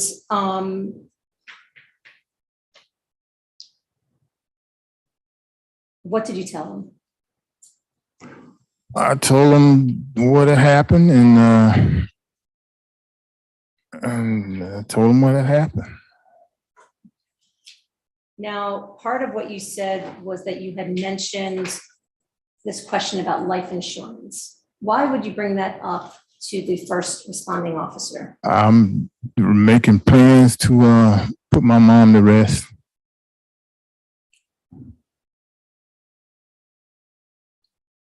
Did you know how that was going to get paid for? Out of my pocket, probably. So you didn't know if she had any kind of life insurance? Nope.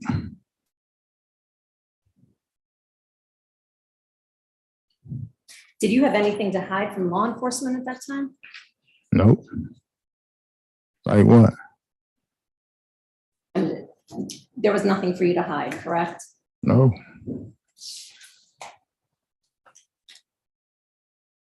When Officer or Detective Liam Packer came,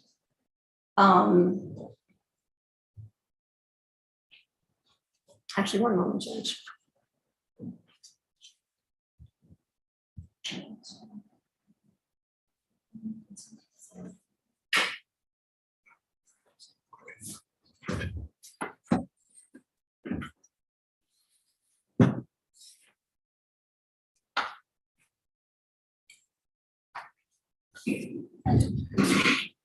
Detective Liam Packer comes out and talks to you at your house, correct? Correct. And then takes you to the station to the interrogation room. Correct. Why did you tell him that the couch incident happened earlier that weekend? I don't know. That's why I was saying the dates was all messed up. Why do you think the dates were all messed up? Because it's impossible. I don't feed her soup on Saturday on the weekends. That caught my eye right there. Why didn't you feed her soup on the weekends? Cause I would go to Piccadilly or K&K for the weekends. And there was something else that stood out that I said, wait a minute, these dates ain't right.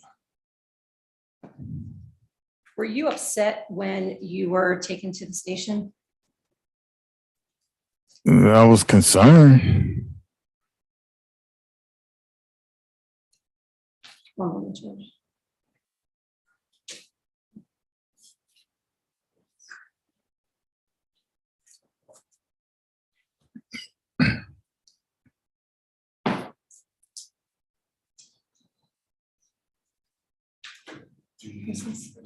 Yeah, sorry.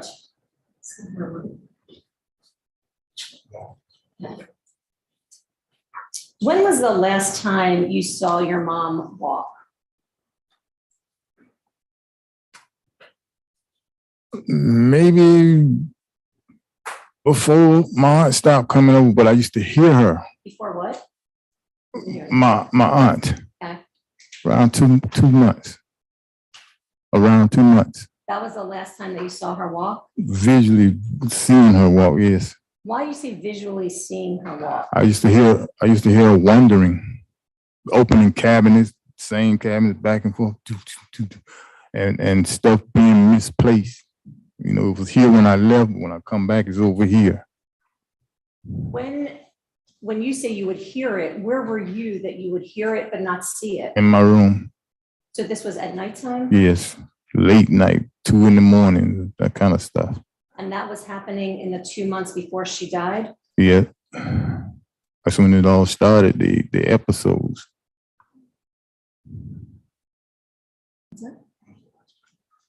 When was the last time you heard her walk in that way that you've just described? Around those 2 months.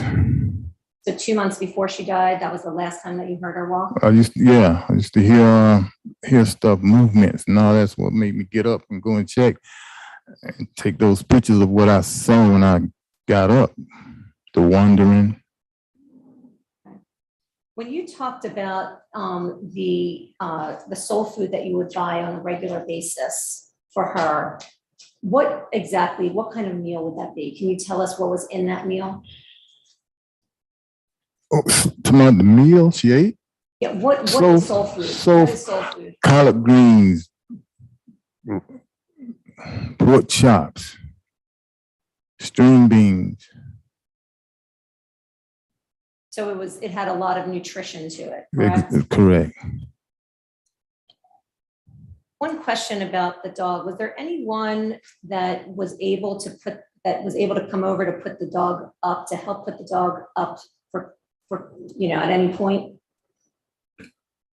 Anybody could have. The dog wasn't vicious, but that's what I'm saying. What about the 2 months prior to that? The dog was 10 weeks when I bought it. So from that time when I bought him to the time most of them stopped coming over, the two months, claiming she didn't do dogs. You said that you had a fenced backyard. Did the dog ever go out to the backyard? No, it was overgrown. If you saw those pictures, you saw new lawn equipment. Lawnmower had never touched the ground. Weed eaters, all that. That was in preparation to take care of her house. My cousin used to come over. He did it a couple of times. The yard work. Why didn't you take care of the yard? I had to do it as time permitted. When I get off, it's almost dark. 1 moment. Nothing more at this point, Judge. Okay. Ladies and gentlemen, we're going to take a short break. Try to keep it to 5 minutes. We'll see. You can tell Deputy Gordon to buzz off if he comes back in there too soon. But I suspect that the state has some cross-examination. Don't talk about the case, no outside research, and we'll see you back in here in about 5 minutes. Thank you so much.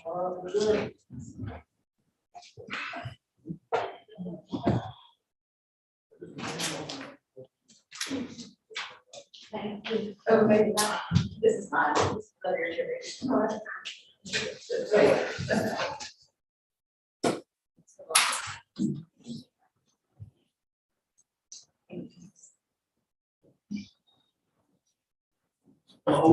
But they use the restroom.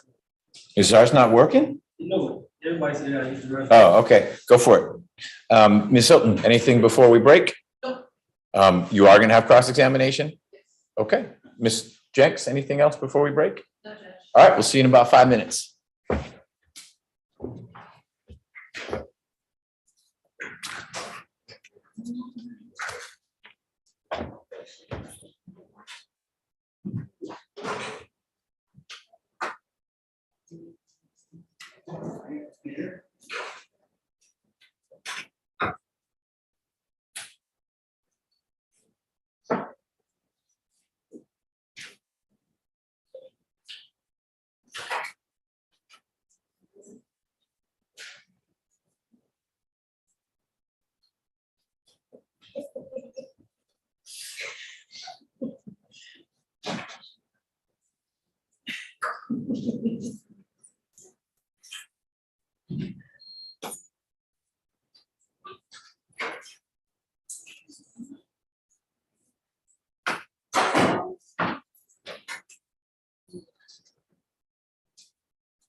This one, this is gonna be 113. I don't know, this is 113. One.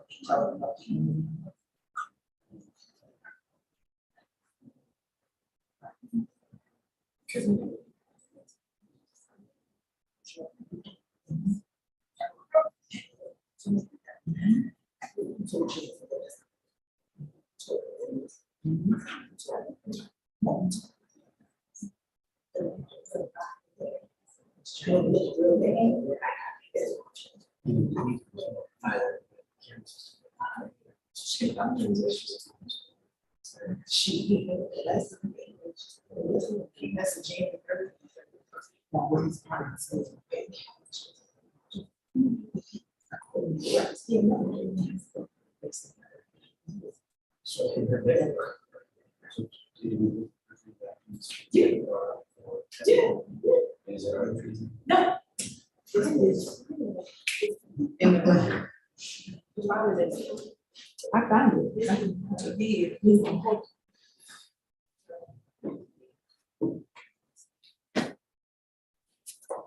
I looked at his debit card too.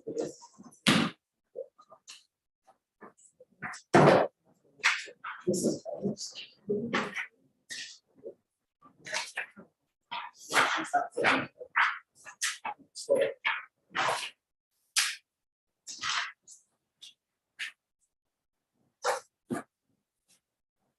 So that's hers. I'm finding it is.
This is 123. He got Grubhub. His public storage came from there. He transferred 20 cents. He did with his money. And this is January 25th, and there's nothing here. This is, so this is the last set. This is it, because this is his checking. His checking. So he, and all the time he was swiping on her credit card. The last time he became Kevin was January 30th. That's the 193 out of 197. Okay.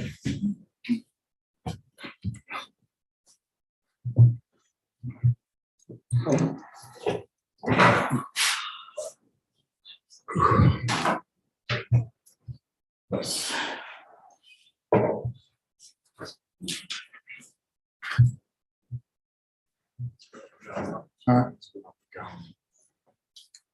All right. Now you tell me. Thank you.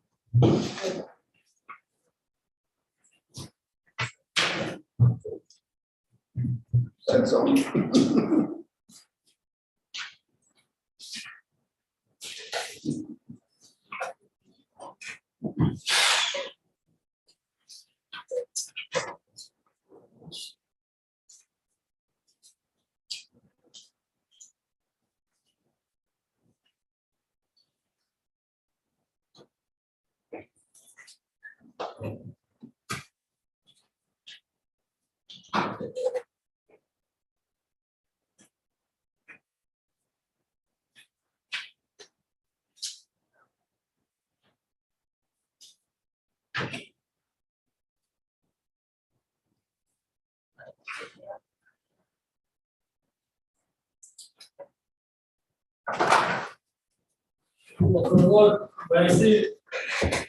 He said, remain seated.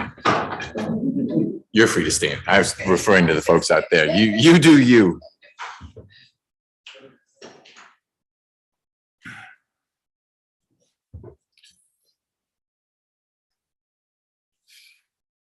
You guys are getting me out of the bench meeting tomorrow.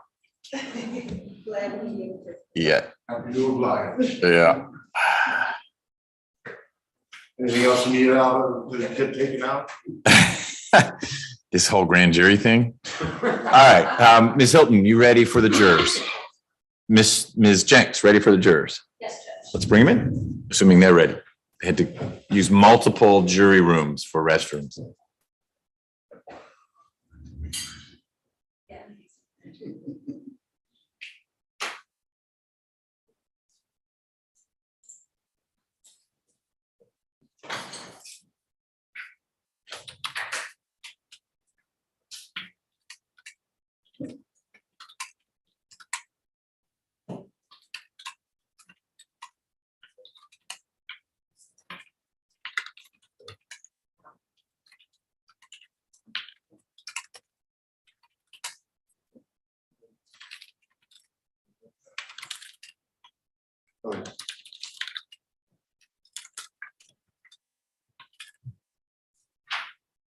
We got rid of the gum. You saw that, right? That's not me. I'm not the jury.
All right, adjourn. Had a little trouble wrangling them up, Deputy Gordon.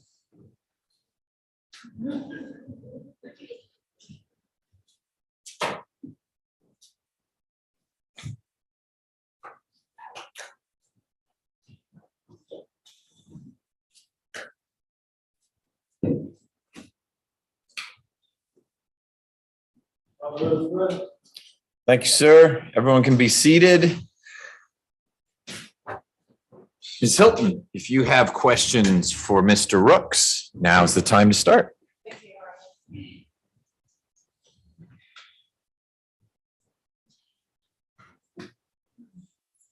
Are those your binders? Yes, Your Honor. Okay. Good afternoon, Mr. Rooks. How you doing? I'm good. How are you? I'm okay. All right, I'm going to kind of start where you just left off. Believe when one of the last questions that Ms. Jenks just asked you was whether or not you were able to do yard work, correct? Correct. All right, and you advised that you could not do yard work because you had no time, correct? Correct. However, you testified earlier with Ms. Jenks that on the weekends, y'all didn't really do anything at the house, so you had time on the weekends to do yard work, correct? What time we talking? The time that you were staying there with your mother after your father died. Well, the last 2 months, that's when I came home. I was mostly focusing on mom. Okay, but during that time period, there were times you can go outside to do the yard work, correct? If the weather permitted. If the weather permitted, okay. Now, we're gonna go back to the kind of the top of your testimony today. Now, you said that when you all were younger, you all kept pets inside, had dogs, correct? Correct. And those dogs would stay outside of the house, correct? Some was in, some was out. Okay, but primarily they were outside of the house, correct? The dog's mom, the dog mom had pups, and she had about four or five litters. They was raised outside. They were raised outside the house. Now, you talked about this dog your mom had. You said it was years ago. How long ago did your mother have this dog?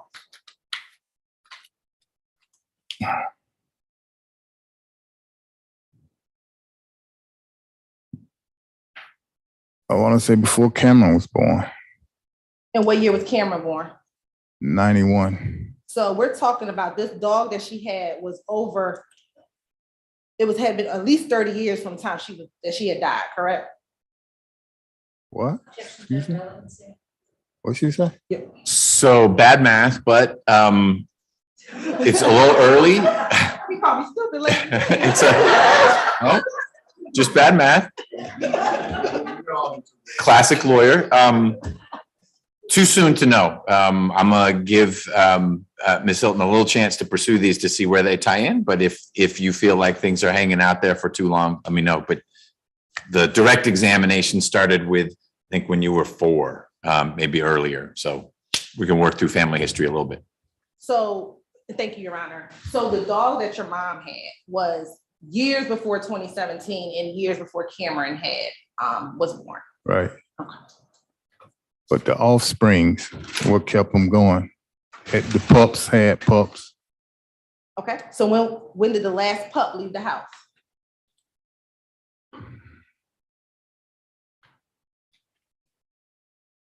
Right shortly after my brother passed.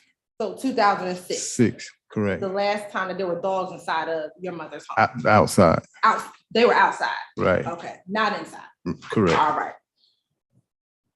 Now, when it comes to your children, you have Bayanis, who lives in Colorado, Be honest, yes, Cameron, who lived here, correct, Diamond, who now lives in North Carolina, correct. and Noah, who now lives in Ohio Or Texas, or Texas. Has Diamond or Noah ever lived in Georgia? no. Okay. And Well, I'm so sorry, you said, and Noah? has Diamond or Noah ever lived in Georgia, They was born in Georgia, but raised in North Carolina and Ohio? correct. So it's safe to say Cameron was the closest to your mother. No, 3 others was close, Cameron's the only one who lived with your mother. right. Cameron was the only one who would take her grocery shopping, correct? I've only saw that once. I'm sorry? I only know about that one time. Okay, but it was only Cameron who would do that. Right. Giannis never did that. No. Diamond never did that. No. And Noah never did that. No. Now, you said that you were doing some side jobs. Yes. And this was, what years were we talking that you did these side jobs? I'm still doing it. You're still doing them now. Back in 2007, when you were living in Buckhead, were you doing those side jobs? 2007? Yes. Yes. And how much were you making on your extra jobs? It depended on the job. Some was small, some was big, recharging AC units, What would be the range that you would make on your extra jobs? probably about 600. Per job? Well, that wasn't, all of them wasn't that. How often were you getting these side jobs? I got people still waiting on me. So would that mean that you weren't getting them often or you were? A lot of them I turned down or put them on hold.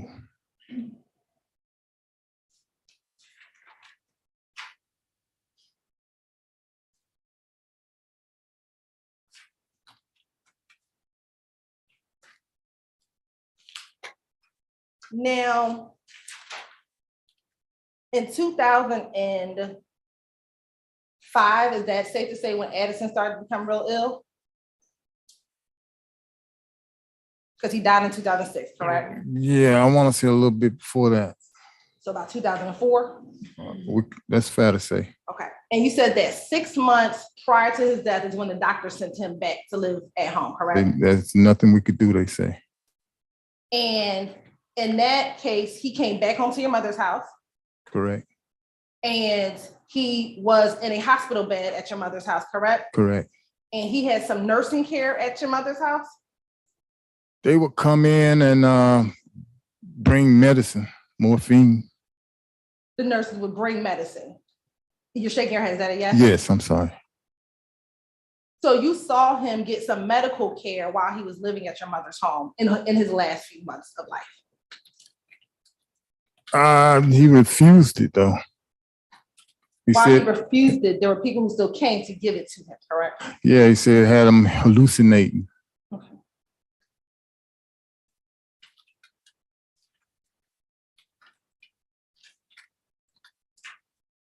Now, your father, later on, he first went and had surgery in 2011. Uh, 10 or 11 around that time, yes. And is that hip surgery you were talking It was- about, or? It was the back, the spine. The back spine. And you said that after the surgery, he went into the NICE facility, correct? Yeah, correct.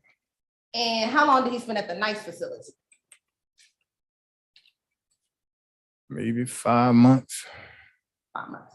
And to you perceive that he was getting good medical care at that NICE facility, correct?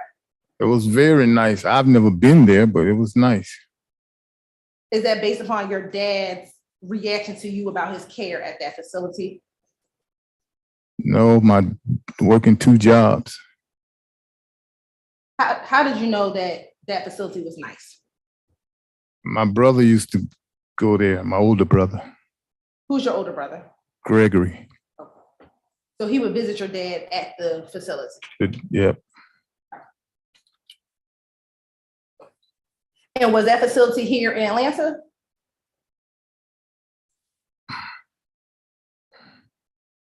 it was like Sandy Springs, something like that. So it was in the metro Atlanta area, correct? Correct. And he eventually went to another facility that you did not like as much. He got put out of that one for checking on his sister. He got put out the nice one Yes, and ended up going to another facility, yes, correct? yes. Now, while he was at that facility, he ended up having to go to Grady because he got sick at that facility, correct? Or he was unresponsive. They found him unresponsive. But when he got to Grady, he had some medical care at Grady Hospital, correct? Yeah, And when he was at Grady, he had some type of medical care. Would you agree?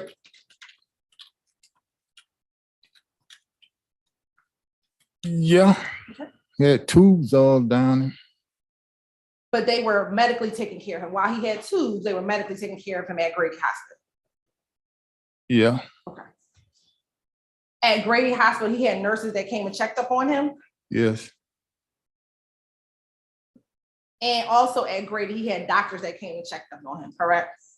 correct. And then he died And he eventually died. 3 days later, yeah. But prior to his death, he did have some medical care. Yes. Now, with your Aunt Osadell, how old is Aunt Osadell? Maybe 4 years younger than mom. So she's younger than your mom. Yes. And was Aunt Osadell and your mother close to each other, as in relationship, like they were the closest to each other? They were close. It was about 9 of them. They was all pretty much close. Now, Also, go ahead. they just happened to live the closest. Okay, where did Aunt Osadell live in relation to where your mother's house was? Maybe 15 minutes away. 15. And you said, and we're going to talk about the period after your father died up until your mother died. Aunt Osadell was coming at least 3 times a week, correct? At least. Now, you were aware though, in 2013, the doctor told you that your mother needed 24-hour care, correct? I don't remember that. Okay. Do you recall the testimony last week of the medical records? That the lady kept at her house? Not the ones that the ladies kept in the house. Those are medical records too, but the ones from Atlanta Medical Center.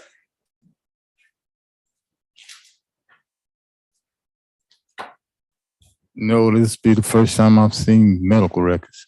Okay. Yeah. I'm gonna show you already minutes, this is in 112, okay? Let me first ask you this. Is that your signature? I don't think so. That the K is missing there. Okay. Don't look like my signature. Are you Hilliard Brooks? Yes, Are you her son? yes. This is somebody checking her out? That's what that is? Yes, her discharge papers She- from Atlanta Medical Center. Right, she could have checked herself out, But this says parentheses son, correct? correct? Okay, and in 2013, you were her only son still living, correct? Right, but I was nowhere near the house. I wasn't back home. You weren't back home? No, not in 13. Did you take it? Okay, sorry. No, anything after 2015, I could tell you about. Anything before that, I wouldn't know. Okay.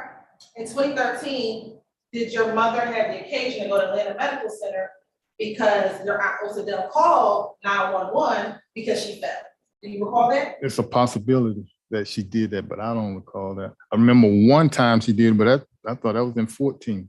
Do you remember just testifying on direct that it was one time that you had to pay an ambulance bill because you had to go pick your mom Yeah, up from fix the hospital? Right, Okay, that one time, but 2 times, no. okay. You are. You said that was 13? I don't remember that. Okay. And signing, she could have signed herself out. She walked out. Okay. But your mother's name is Madoka Brooks, correct? Correct. Madoka Brooks is not the son, right? Right, This says son, correct? but that's not my signature. That's not what I asked you, Mr. Brooks. Does that say son? Right, somebody wrote Is that an son. H? Yes, Okay. Is that an R? yes. Does Objection, your- Your Honor, this is just argumentative now. I don't know nothing about this, Your Honor. So one, you're not talking to me.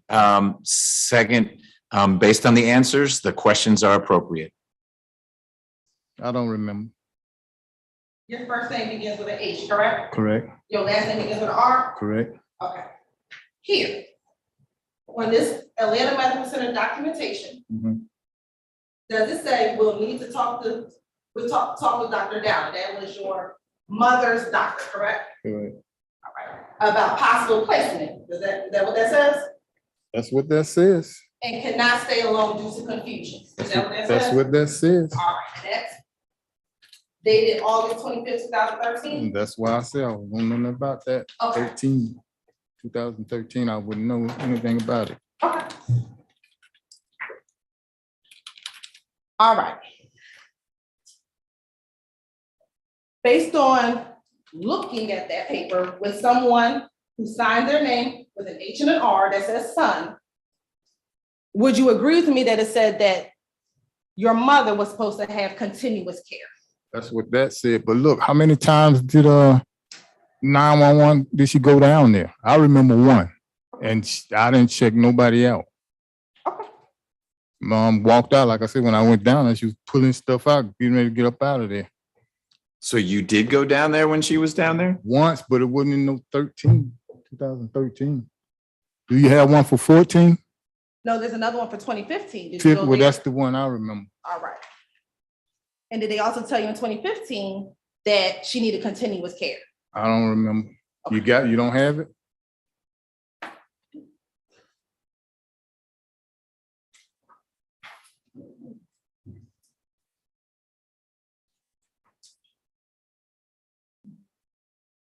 Did they say anything what was wrong other than you need somebody to see it, watch it? Okay. I want you to read that to yourself for a moment.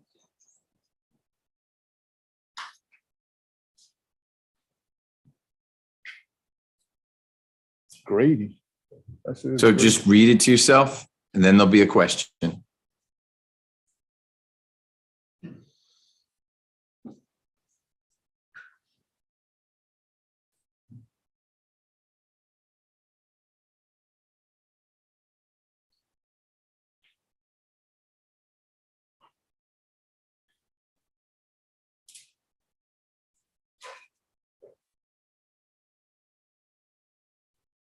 Okay. So now in 2015, when your mother went to the hospital, did she present that she had confusion and she had some issues with her memory? I went and picked up at Atlanta Medical Center. I didn't go to Grady.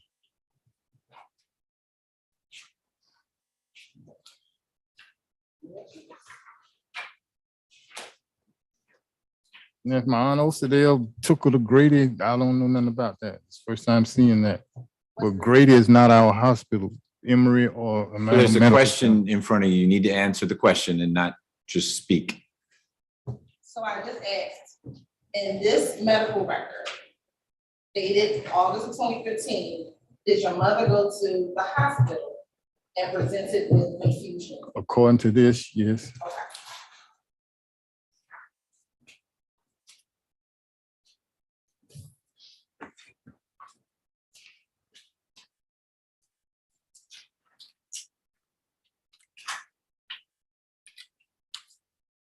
Now let's talk a little bit about the house that you grew up in. So you said there were 3 doors to get inside the home. Yes, So there is that front side door that goes into the living room, the kitchen door, and then a door in the basement, correct? correct. And from the inside of the house, in order to get to the door in the basement, you have to go down some steps. Yes, And that was the only way you can access the door in the basement is to go down some steps to get outside. In the back, that back door. unless you go out back and come in Unless you go out back. But from the inside of the house, you have to go down the steps. downstairs. Yes, Now, you just testified that for the last 2 months, when you started staying at your mom's house, that you never saw her walk, you only heard her. correct. So in 60 days, there was not one point in time that you ever saw your mother walk at all. No, just heard. So when you got up and fed her breakfast in the morning, What morning? saw her What walk morning?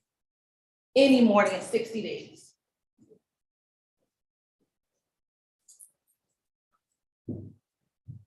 No, never seen her, but I've seen stuff misplaced. Now, when Detective Leon Parker interviewed you, you never said to him, I heard my mother walk, I just didn't see her. You told her for 2 months, my mother did not walk. That's what you told Detective Leon Parker. I told him I didn't see. Okay. But you never clarified that in your interview back in 2017. You know, I didn't see her, but I heard her, correct? I think I heard me saying I didn't see. Okay. But now, 4 years later, 5 years later from the jury, now it's, oh, I used to hear her walk, but I just didn't see her. Correct, because mom used to do the cash 3, sitting in that one spot doing her workouts. That's been going on since 95 when the lottery started. She would always sit in one spot doing her workouts.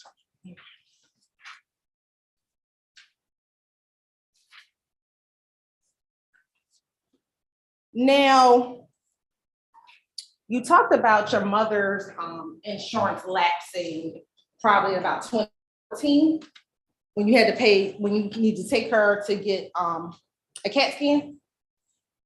Neurologist. Okay. And what did you do to ensure or to see how you can get her insurance reinstated? Made a lot of phone calls. Did you go down to any agencies to go see if she could get her insurance reinstated? Not that I remember. Did you Google any Google site to see if someone can help you reinstate your insurance, reinstate her insurance? It was mostly phone calls. Did you call Kathy Austin to say, hey, Kathy, I'm making phone calls. Can you help me reinstate my mother's insurance? No, Kathy was nowhere around. Kathy, what? Was nowhere around. Did you have Kathy's phone number at the time? Yes, Okay, could you call Kathy on the phone? I could have. Okay, but you did not, correct? No, we like fell out. You fell out, but you had called her the day your mother died to tell her that she passed, correct? Right. And matter of fact, Kathy told you that she went to your mother's house the day before, correct? That's what she stated. Okay, so you still were in communication with Kathy, right? She told me that when I called and told her mom passed. She said I was over there just the other day. Okay, but you were in communication with Kathy, so that you could have called her and asked her for help that she offered you, right? No, Did you ask Cameron, hey, Cameron, I might be at work. Can you kind of help me try to get mama or grandma's insurance reinstated? no, All right. Did you ask Anthony or Vincent, hey, can you help me get my mom's insurance reinstated? Can you help me figure that out? no. At the time, you were still friends with Jacqueline Williams. Did you ask Jacqueline Williams, hey, can you help me try to get my mom's insurance reinstated? That's not true. Okay. So you asked Jackie to help you get your mother's insurance We reinstated. weren't still friends. We stopped speaking before Noah was born. Noah's what, 22, 23 years now? Okay. That's the reason we split when I met Noah's mom. Okay. What year was Noah born?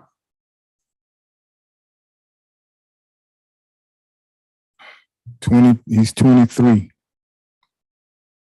So what is that, 83? 93, I mean? You heard earlier, I don't know how to do math. I'm like you now. Okay, I'm not good in math. so you're saying that the last time you talked to Jacqueline was in 2000, I mean, in the 1990s. Whatever that was when she did my taxes.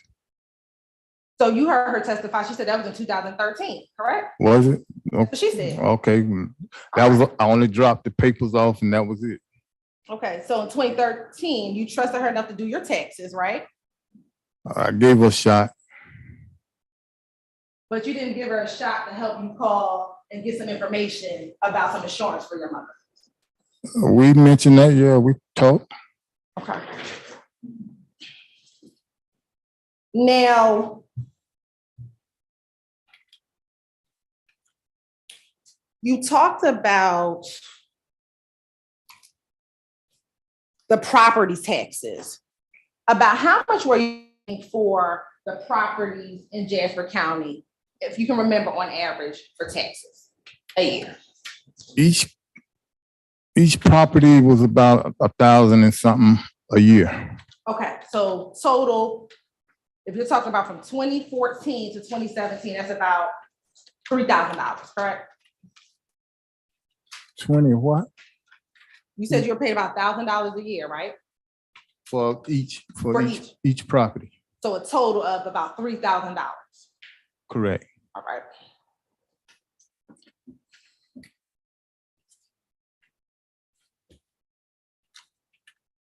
For the Fulton County property, about how much were you paying on taxes a year?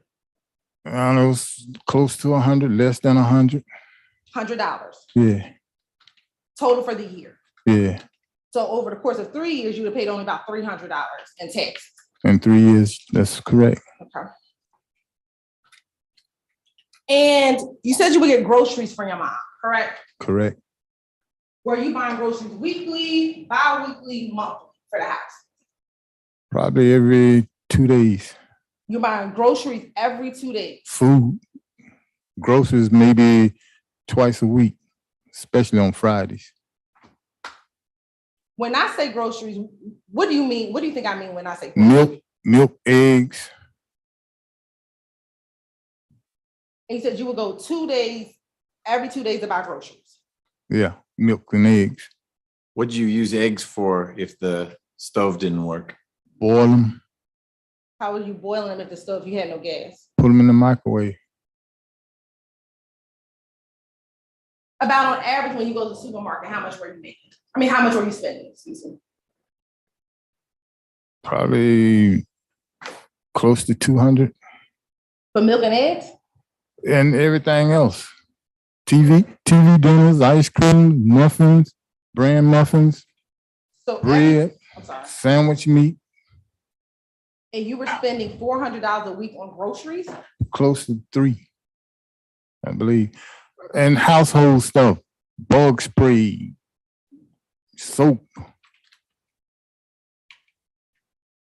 And then how much were you spending on food? Like going to K&S or wherever you were going? That was a $20 pop. It was a $20 what? Pop. Every time I come out of there, I spent $20. And when you would go to K&S, would you use your mother's debit card? Yes, And most times you would use her debit card, correct? correct. Okay. Or I might pay cash. But most times it was a debit card? I want to say half and half, equally.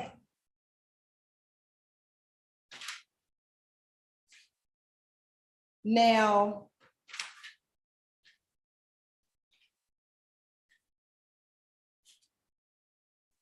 How much were you paying in her bill? What bills were you paying? Gas, cable, electric, water, sewage. The gas bill, if you didn't have a gas bill, what was the gas doing? Excuse me? If you didn't have a gas stove, right? I thought you said you cut off all the gas in the house That's for the hot water. for the hot water heater. All right, so cable, gas, electric, water. How much were you paying on her bill, on her utilities? Monthly. Combined, I would say a little over 2.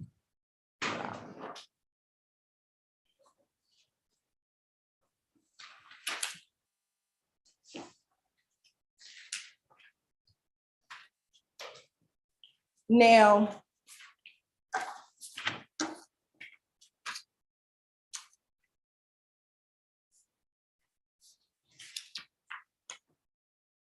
let's talk about the weekend leading up to your mother's death, okay? Okay. Now, on direct examination, you have now testified that all those dates were wrong, correct? Correct. Now, in 2017, though, you would agree with me that 2017 is closer in time to this incident than today in front of this jury. Would you agree with me? 2017 is closer to this date, I'll clarify it. please. 2017 is when your mother passed away, correct? Correct. That was 5 years ago, correct? Correct. You would agree with me that your memory would be better on the day of your mother's murder than 5 years later. Would you agree? Objection, Judge. It's a characterization. It's an allegation. I was in the, what they call, when you're grieving before a person dies. When you're grieving before a person dies. Yeah. Just like my brother, when they sent him home, gave him 6 months. That's when the grieving started. And while you were grieving, though, you were Googling how to get your mom's money, correct? Got to get her money. You No, Googled no, in your no. phone what happens to your mother's bank account upon her death, Right, correct? right, In your grieving stage, right? right. Okay. Back in 2017, though, when this incident first occurred,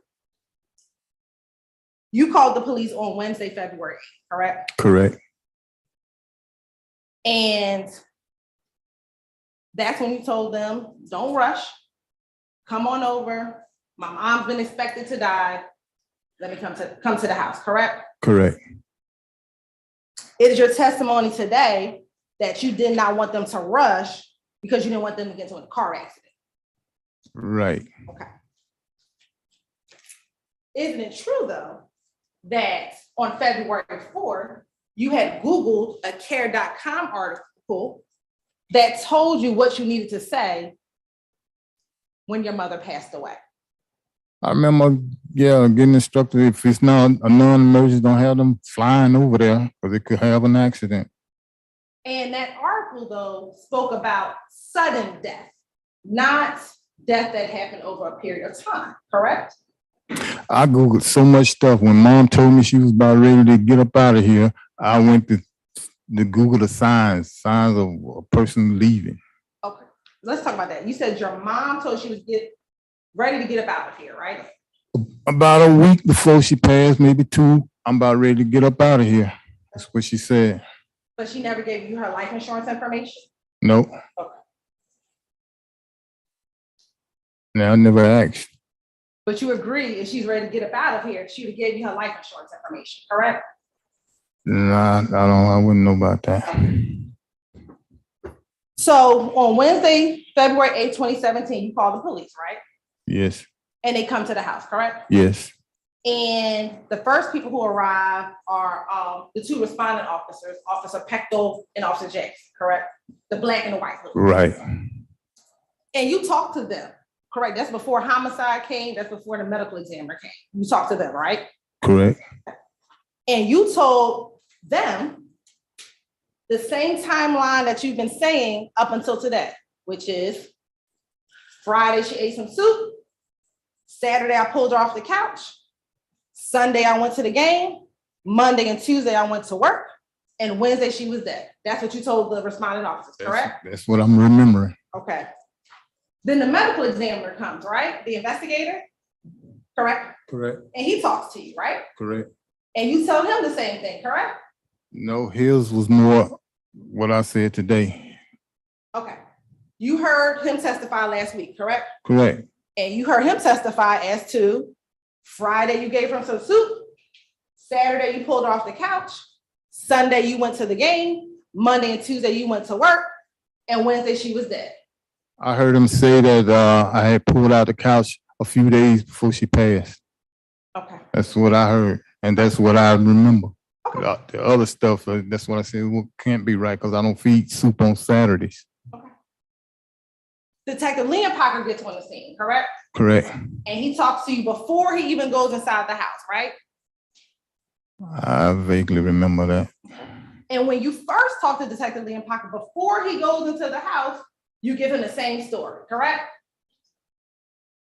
Friday, she had some soup. Saturday, you pulled her off the couch.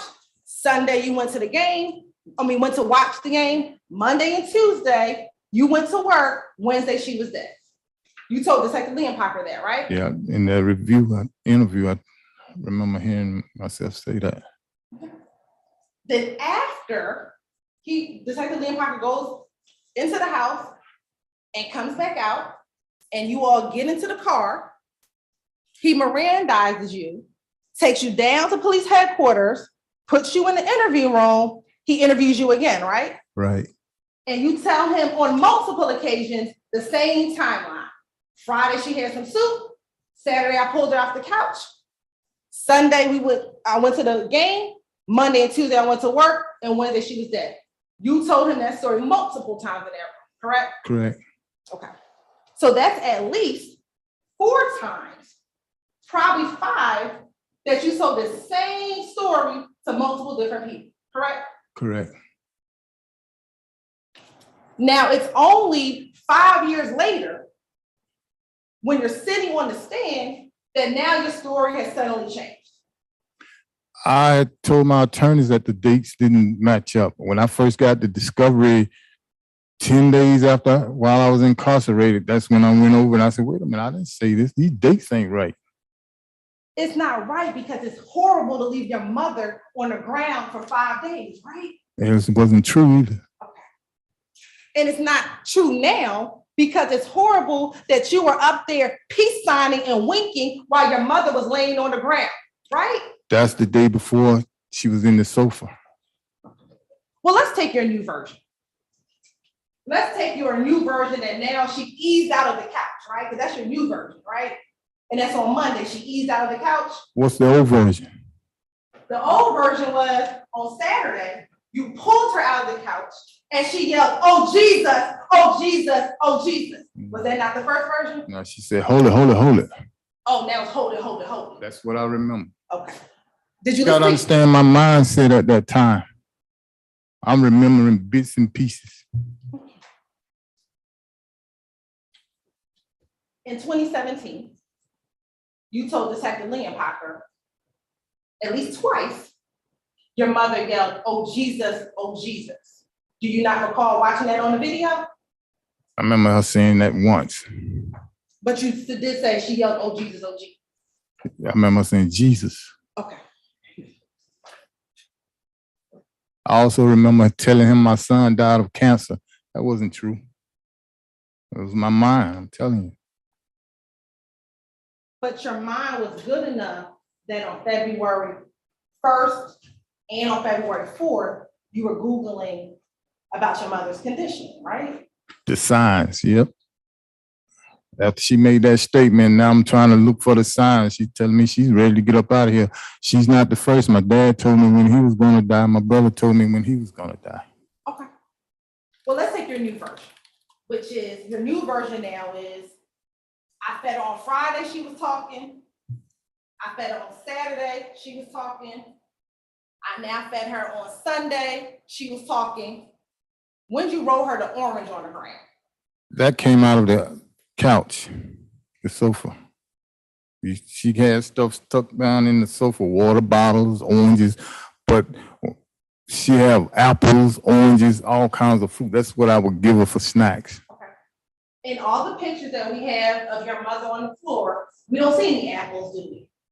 Oh, then that you saw orange, you saw a water bottle, and you saw one in the sofa. You saw 2 or 3 in the sofa. Right, we saw an orange, one orange on the ground, correct? Yep, and that, yep, So your new version is she ate on Friday, she ate on Saturday, she ate on Sunday, and on Monday, she was eased out of the chair because when you came home, there was a cushion behind right. it. Even in your new version, did you call 911 to get your mother some help? No, she assured me she was okay. I asked her, Mom, you all right? Yeah, I'm all right. How did you get in there? I don't know. Did you see the hole in the side of her hip? Not like what we saw here. I didn't see that. Mom covered mostly. She didn't show me her body. Even when I get out the tub, I didn't see nothing because she covered. So when she eased out of the couch, Yeah. she didn't have the cover on, correct? Yes. She So came out with the cover.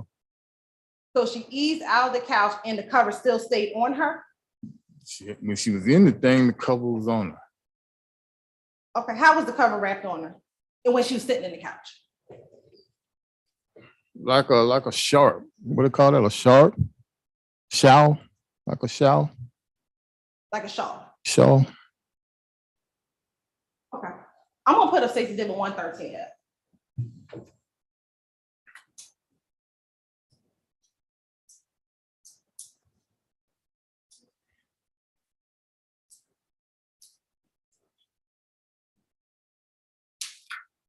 I got something blocking the screen. Let's see what you've got blocking the screen. Nope, don't move it. That's fine. Click stay muted. Put your finger where it says stay muted and then say got it. Thank you. That clears it up. Now, this is the picture that you took of your mother on January 31st, 2017, correct? Correct. And this is, matter of fact, the picture you showed Detective Liam Parker stated this, I took this picture yesterday. No, So when he met you on February 8th, no. you showed him this picture of her sitting in a couch. Right. And you said, I took this yesterday, Oh, correct? what was the time stamp on here? I just said, you took that picture on January 31st. Right, 2017, right. Right? Mom was stuck right after the game. The 6th. She's not down in the sofa. She's sitting on the wood, the So- frame. So you don't consider looking at that picture, her being down in the sofa? She's on the frame. She's on the frame of the sofa. Right. It looked like she did the same thing after the Super Bowl, but this time she was down in there. And you agree with me, in this photo, your mother does not have any clothes on, correct? Correct. She doesn't have a blanket on, correct? She got some cover on her, something right there. Okay. You can take it now. But she's eating. Now, in your new version, like I said, you still never called 911. No. Okay. You never got her any medical care. Okay. In your original version, you said the last time you heard your mother speak was on that Friday when she said, "That's my son," in your original version. Last time I heard her speak was when she told me, I don't know. But Mama, how you get like this? I don't know. That's your version from today, right? That was the same thing then. You recall watching your video? Watching a video. In your video, would you agree that you told Detective Liam Parker the last time I heard my mother talk was when she said, "That's my son," on that Friday? That was on a Friday, right? Okay. And that after pulling her off the couch, you did not hear your mother speak anymore. She was just snoring a lot. Matter of fact, I think you said she was sleeping real good. Right. Okay. Even at that point, you never called 911, correct? Correct.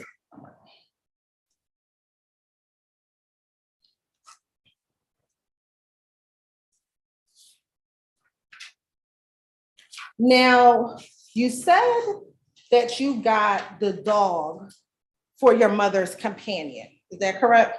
To be your mother's companion, the new dog. Correct. Nige, I think is what the dog is named. Correct. But you would agree with me that you told Detective Liam Parker that this dog would be biting your mother, correct? I know he played a lot. Okay. But did you tell Detective Liam Parker that this dog would be biting your mother? I don't remember.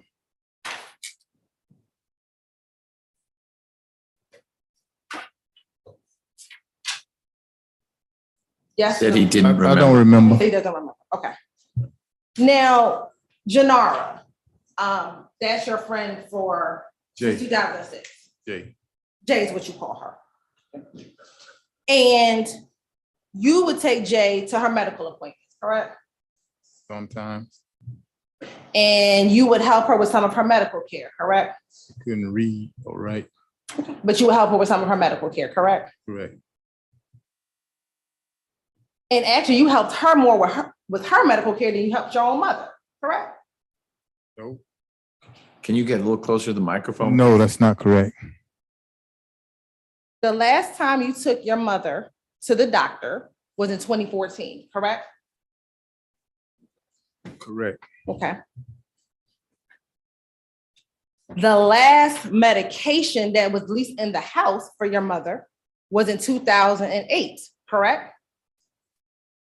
Last Medicaid 2000. No, you looking at the bottles they were showing, outdated bottles.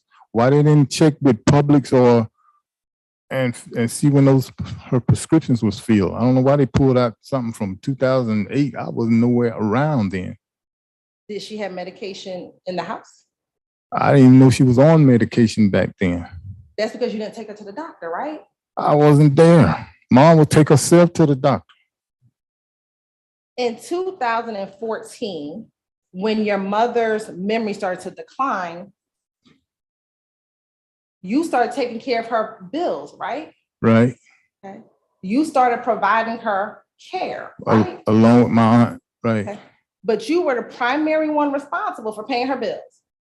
Right. Osadell didn't pay her bills, right? I couldn't speak on that. If I wasn't there, I don't know what happened. You're the only one who had access to all her money, right?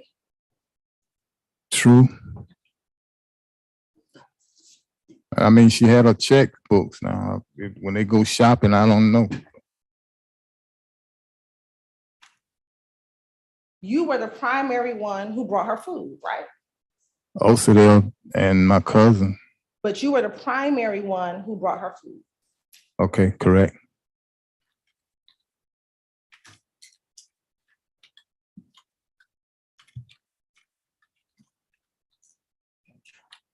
Now, you did a lot of Amazon shopping, right? Yes. What type of stuff were you buying from Amazon? And everything from shoes to sofa pads, pet pad, whatever you call it for pets. When pets get all on your sofa, yard equipment. Did you ever buy any adult diapers from your mom from Amazon? Not Amazon. I got that from the grocery store. Oh, you did get her some diapers? Yes. When was the last time you got your mom some diapers? She had a whole thing right there where all those boxes was in the living room. What box in the living room? By the big china cabinet, right there by the window.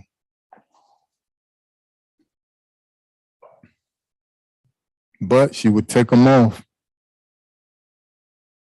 And when she started taking off her diapers, you still didn't go and get her any care, right? When you could no longer handle it, did you go and get her any care? She would mess on herself and look like she was embarrassed. And that's why she stayed covered up. You could smell it. I used to say, Mama, you messed on yourself, didn't you? No, I didn't.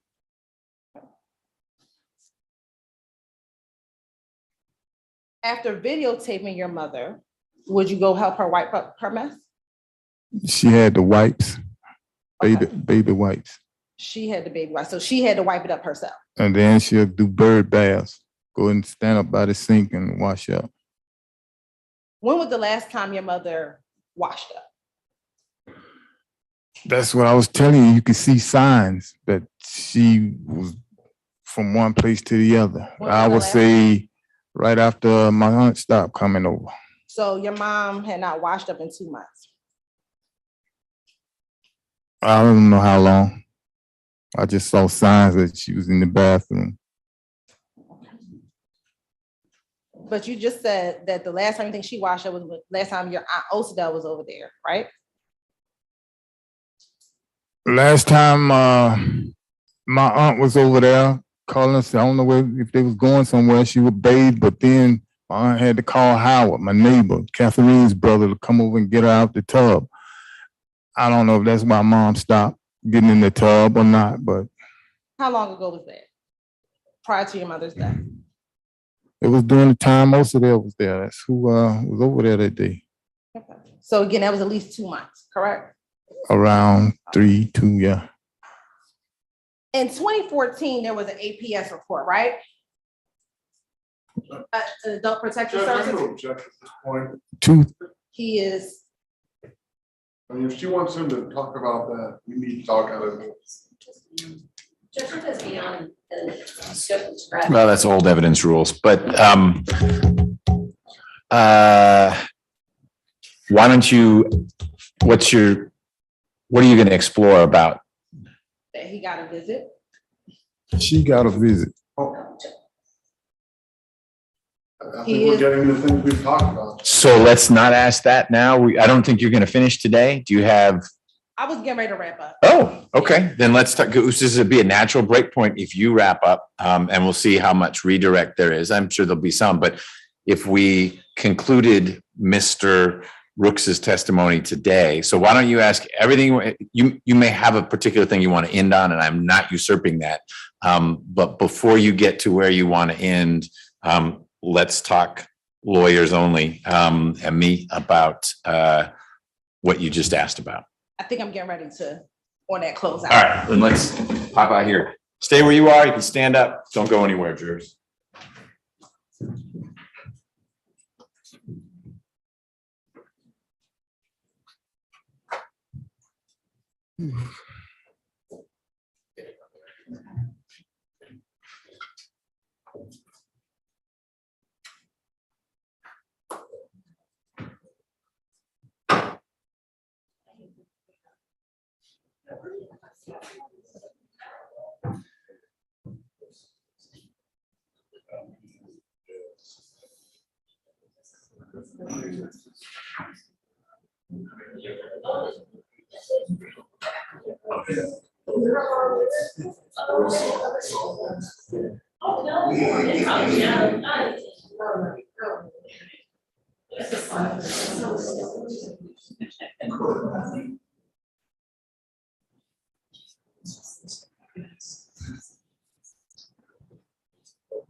She's always like, can't stop. I just don't find it neat. Yeah. Correct. Yeah, I just want to get one thing done. Yeah. Well, how do you do that? And everything. It used to be like, once we get so good, and I'm cold. This is good. It's funny. Some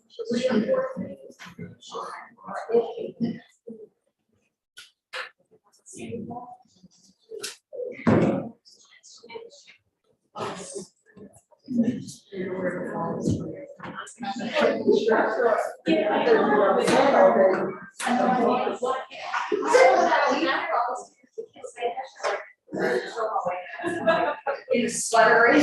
Everybody else is in like barely the tank tops. You know, yeah, that's funny.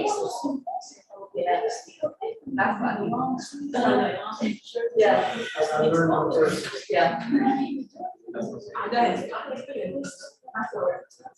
Yeah. There's today well tonight.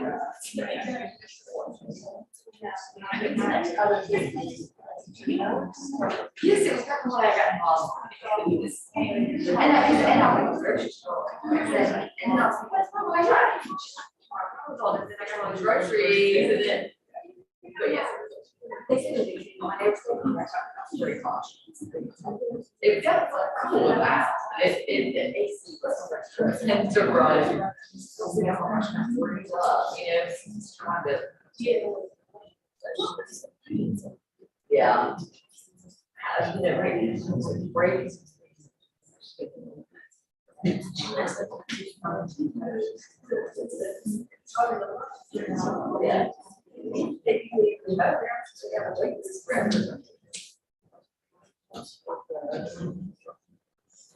Yeah. Yeah.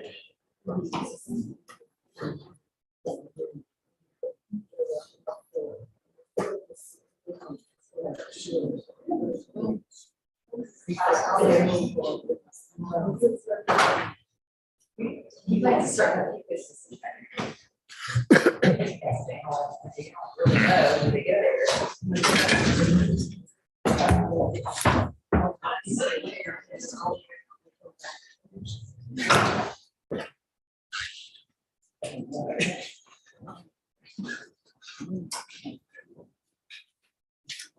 All right.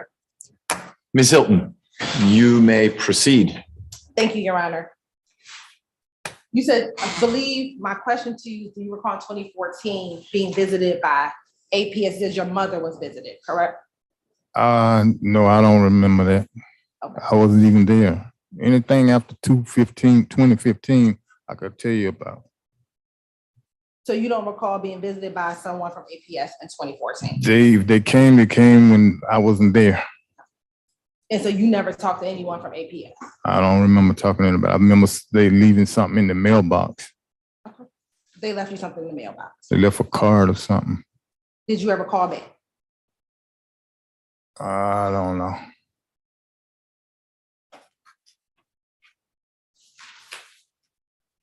Now, a part of your Google search, when you were Googling on February 4th of 2017,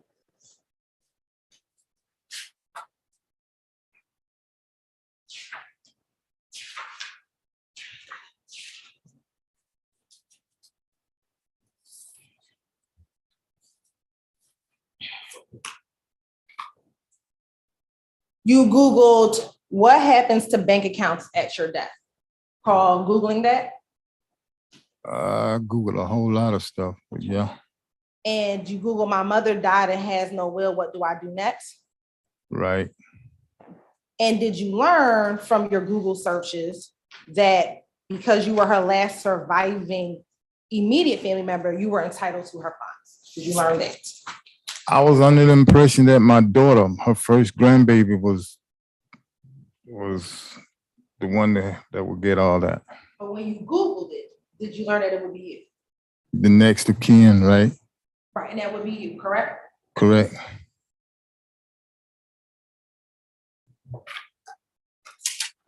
And then without your mother dying without a will, you would have been entitled potentially to the $100,000 inside of her savings account, right?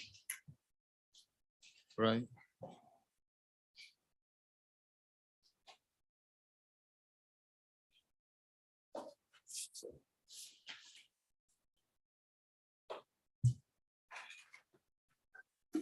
And that would be a good benefit to you, correct? It was her plan to give that to her grandkids. Okay, but you would get it before her grandkids, right? Possibility, but I think as far as black and white or the courts, I think Beyonce was the beneficiary of all this stuff. Okay.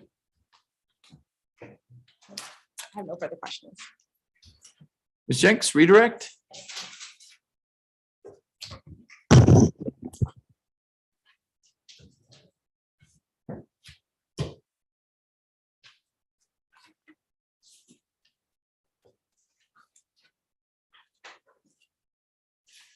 You mentioned that on cross about the side gigs. About how much money did you make on average from the studio, the music studio that you had? First in the Buckhead apartment. I didn't start charging until I got the big studio. And do you recall about how much money you would have made once you had the big studio on average? On average, it may have been 75 an hour. And how many hours per month would you say you work there Maybe 40, 50 hours. per month? Yeah. I didn't like a lot of crowd in there. Why is that? It just wasn't my type. It was more like my son's friends, and they come over and they do their thing, and I didn't like that. Okay. I think I might have embarrassed him about it in front of his friends. You know, I built that studio with my hands, my own hands. You talked on Cross about the care that your father got when he was sick. He had life insurance, correct? Or did he have I life think he insurance? did. I think he did. You also mentioned that Asadel was one of 9 of your mother's siblings, or there were 9 total, correct? Correct. But she was the closest one to where your mom lived. Alive, yeah. Okay, how many of your mother's siblings were alive at this time frame between 2012 and 2017? After Dad died, 2 of her brothers died. They was like months apart. And I think it was 3 left. Mom, her Osadale, and her brother. Okay. Did any of her other siblings ever help with the care for her? No, just those 3 during that time. So Osadel helped her, but did the other 2 living siblings help her? No.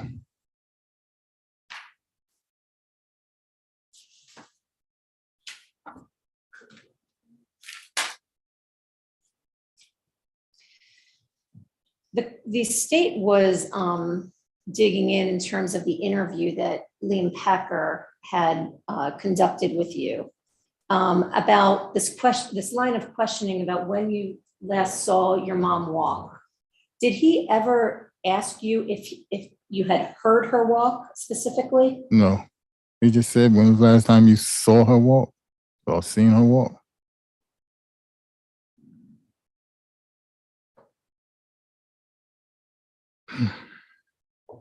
You also talked about on Cross that you hadn't called Kathy, the neighbor. Why? And you said that you had fallen out with her. Can you tell the jury a little bit about what happened there? I came home and found out she had pulled a gun on Mom. I don't know right today why. That's why I wanted you to press that.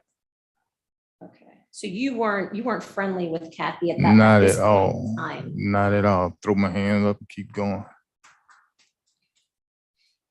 The state also asked you about Cameron helping. Now, we heard you said that you only know of one time that Cameron helped with groceries. I came home, Mom was missing. I'm all in the woods looking for her, riding around the block, and then they pulled up. He had groceries. What time frame was that, Mr. Rooks? Probably around 5:36. No. What was that shortly after your father had died? Yes. Okay. Yes. Well, not shortly, but after. Sometime. Okay. Was that sometime in 2012 when he helped with the groceries? This time that you remember? No. Probably 14, somewhere around. 2014. Somewhere around 2014.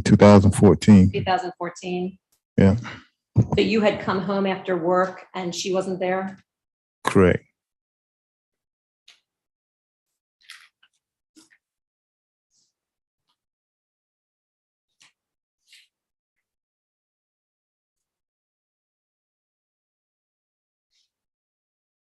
The state also talked to you about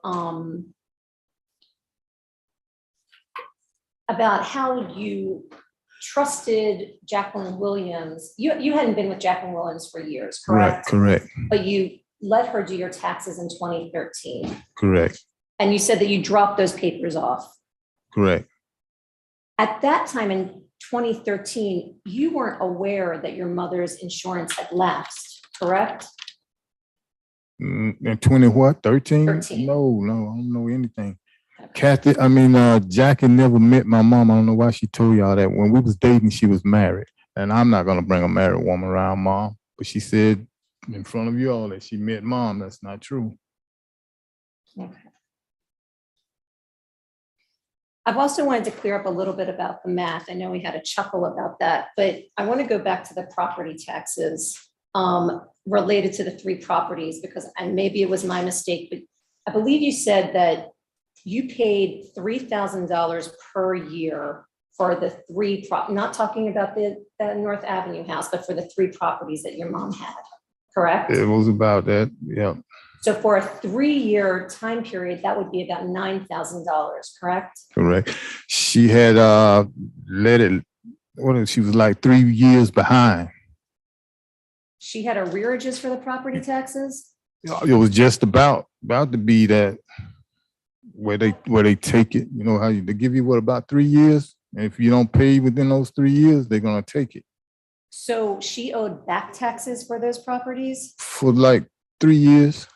What years are those? I think right before Dad died. So are you talking about from 2009 to 2012? I think my dad was right there when I was explaining it to her. Okay, so that was before your dad died. Right. Did you have to pay those back taxes on those properties, or was that paid beforehand, before you started handling her finances? Well, I helped her pay it. I had to go get money orders and all that because she couldn't find a checkbook.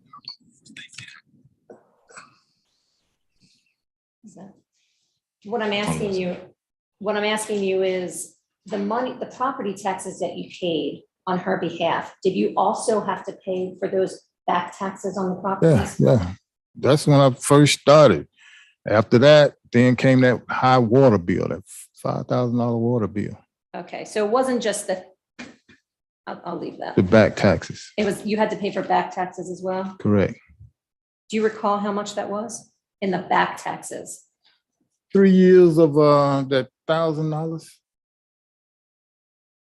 So that would have been an additional $9,000? Correct.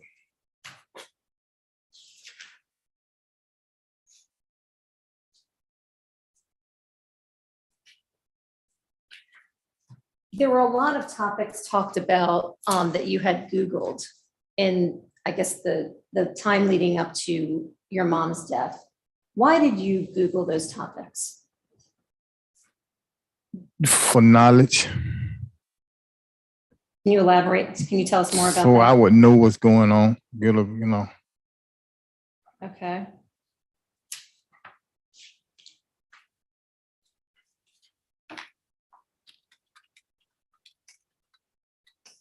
Did you ever have a power of attorney for your mom? No. Did you ever forge checks? No.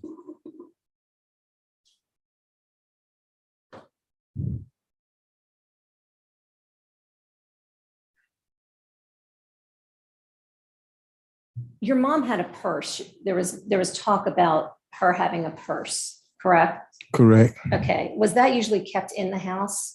It was right there on her all the time. She kept a purse. And do you know if she had her keys in her purse? The keys, house keys, car keys, everything was on those keys.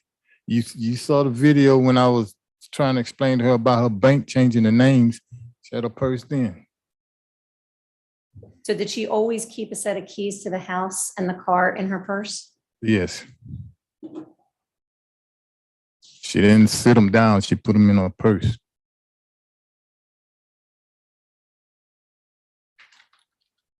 You also talked about on cross that your mom at some point said she was ready to get up out of here. Yes. When did that happen? I think about a couple of weeks before she passed. That's when the Google searches started. And you stated that both your brother and father had also told you when they were getting ready to die? Yes.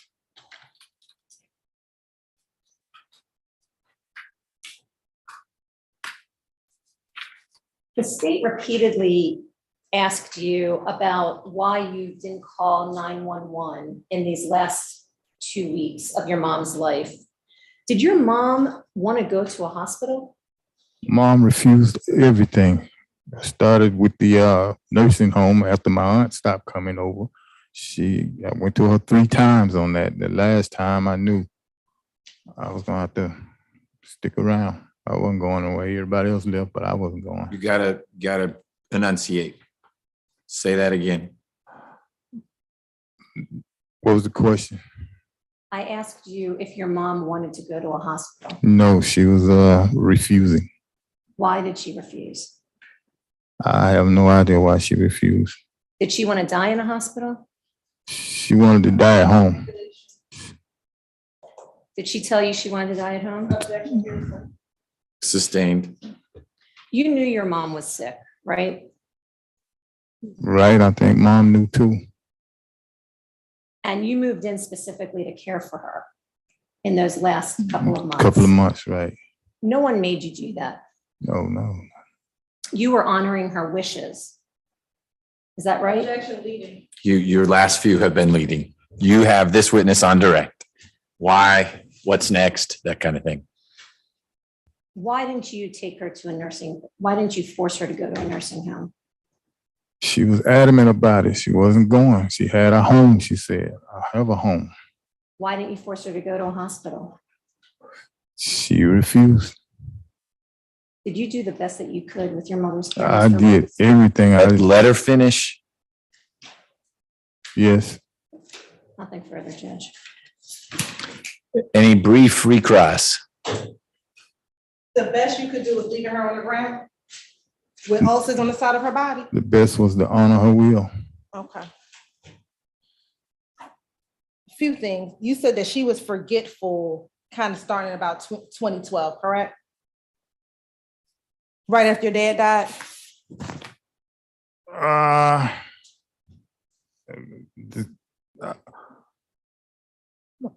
I was told that she was repeating herself.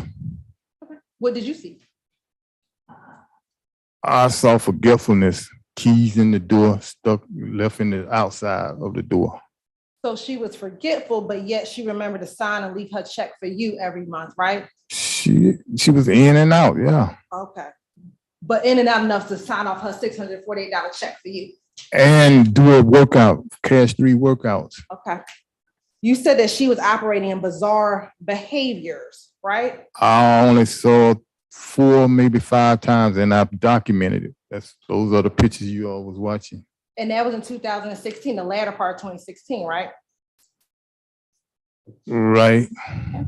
And during those bizarre behaviors, she was still somehow able to sign her monthly check over to you, right? Right. When I approach her, she'll snap out of say, I'm getting just like my mama. Oh, so when it's time to sign the check, she snapped out of the bizarre behavior? No, only when I catch her in those bizarre behaviors. Mama, what you doing? Oh, I'm getting just like my mama. Now, going back to the weekend before her death, going with your original story. Objection. Not your witness. Ask the question, and then we'll see if Ms. Jenks has an objection. That on February 4th, which would have been that Saturday, you pulled $300 out of her bank account at 9:20 p.m., correct? Correct. Not right. So this was after, in your original story, she was on the ground, right? Repeat that. Sure. February 4th, which is the Saturday before the Super Saturday. Bowl, Okay. you pulled out $300 out of her bank account at 9:20 Okay. p.m. Okay. Correct. In your original story, this is when she was lying on the ground after you pulled her out of the couch. I did that on a Monday. In your original version of that. I don't remember what I Okay. said when I was interviewed with him. I was in and out. But I did notice that those dates was wrong. But there's no way I fed her soup on the weekends. You told Detective Leon Parker multiple times in the interview that you had to give up your life to take care of your mother, right? And that's what I did. I'll do it again. And on direct, you said that your mom was your everything. She was your first real friend. She taught you how to do everything, right? True. And this person who was your everything, you did not think to call the police or emergency help when she was lying on the floor days before her death. There were many times I wanted to call and she stopped me. Okay. But those 2 days before she passed away, she wasn't talking anymore, right? Nope, it was that look in her eye. I knew what she wanted. Okay, so you were reading her mind. She told me, I'm ready to get up out of here. I knew what that meant. Okay. Could she have been ready to get up out of here because she was suffering because of the suffering you put her in? I didn't put her in and I didn't cause dementia. But your failure to get her care caused those ulcers on the side of her body, right? Her refusal to get her care. And you also said that you told your mother, I'm not going to abandon you like that. But yet you abandoned her those 2 days before she died, correct? I honored mom's wish. I didn't abandon her. I never left her. She didn't die alone. No further questions. Jurors, questions for Mr. Rooks? If you've got any, write them down and pass them to Deputy Gordon. If you don't, see a few cards. Take your time.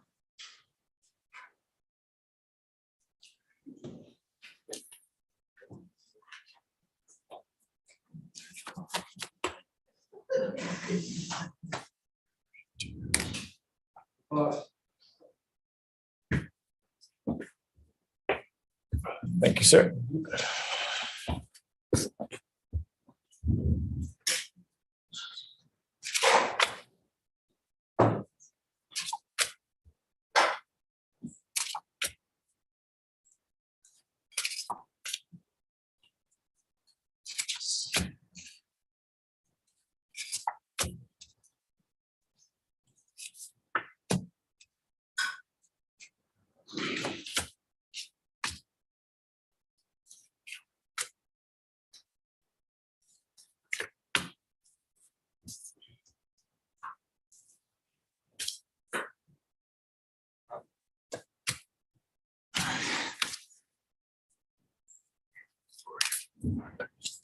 Counsel?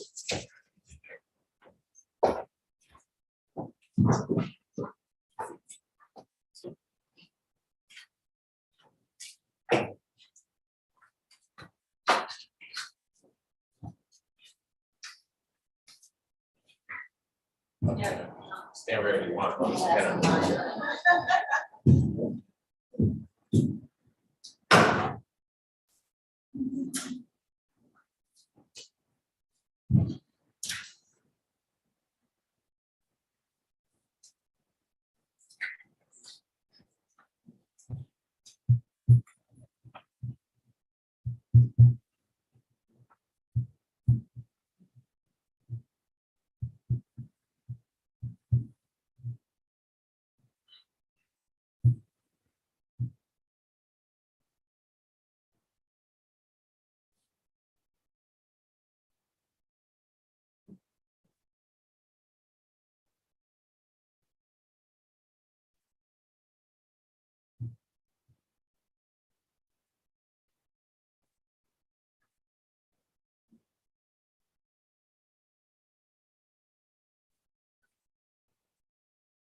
This one is like, yeah.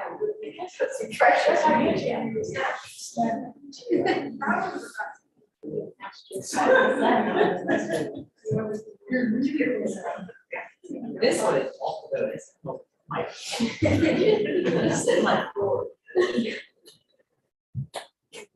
That was me.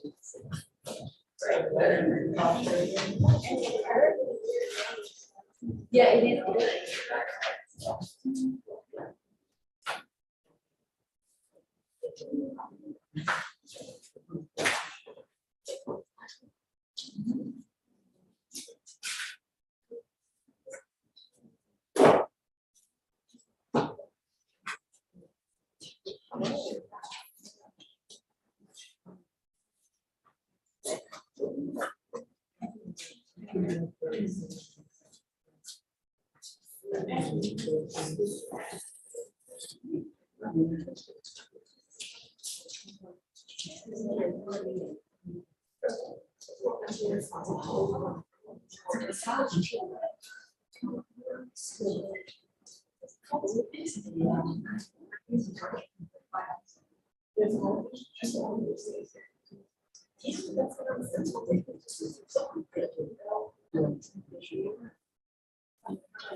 I'm just ready overall. And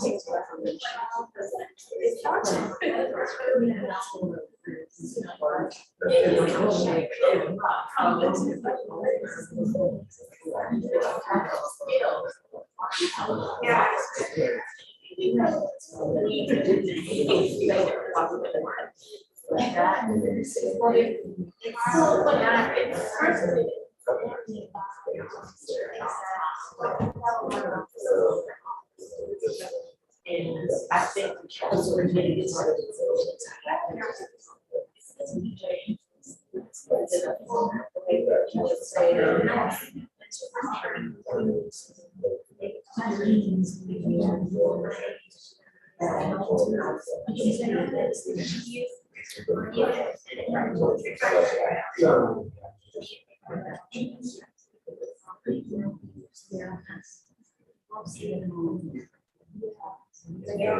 Yeah, it's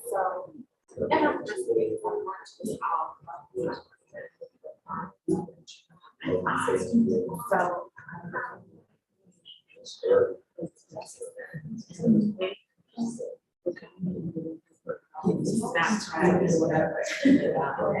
But that's not.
Yeah. Hardest day right now.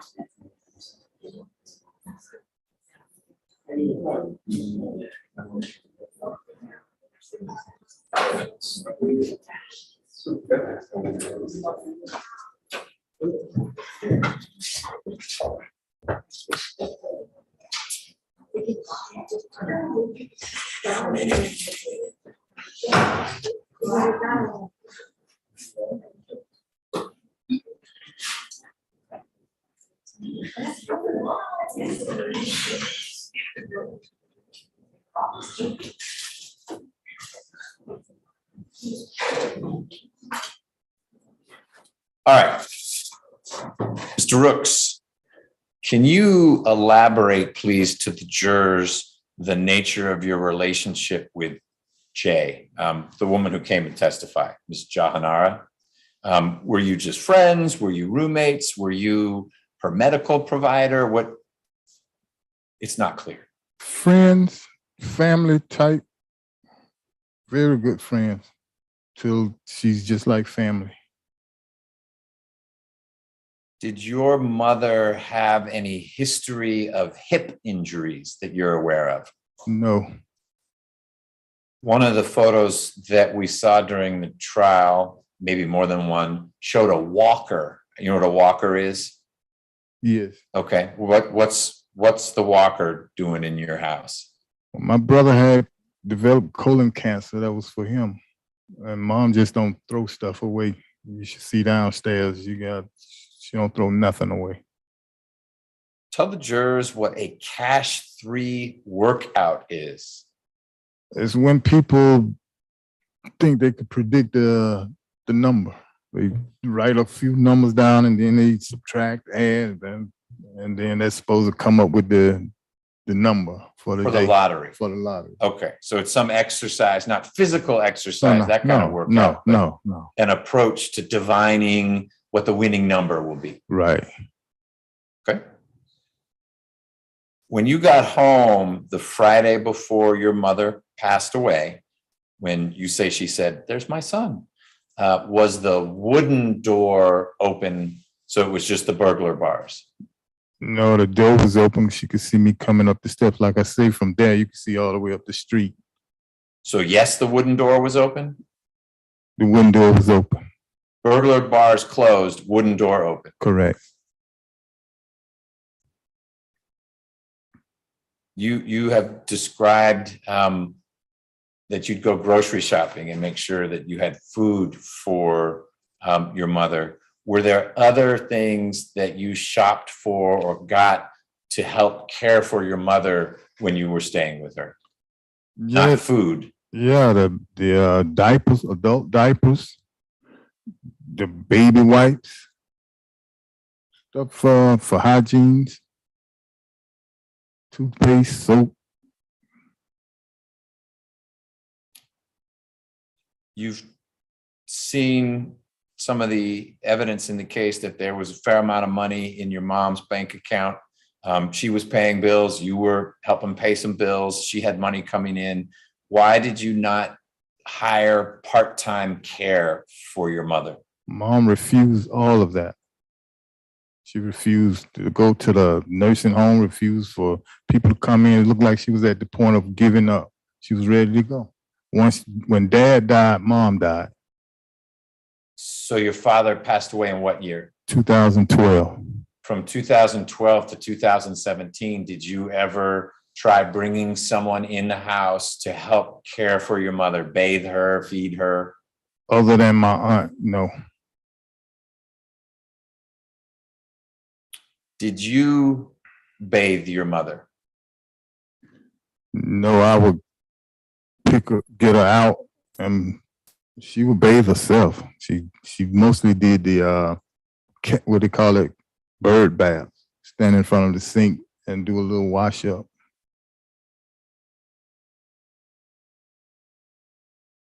When was the last time you understand that your mother bathed before she passed away?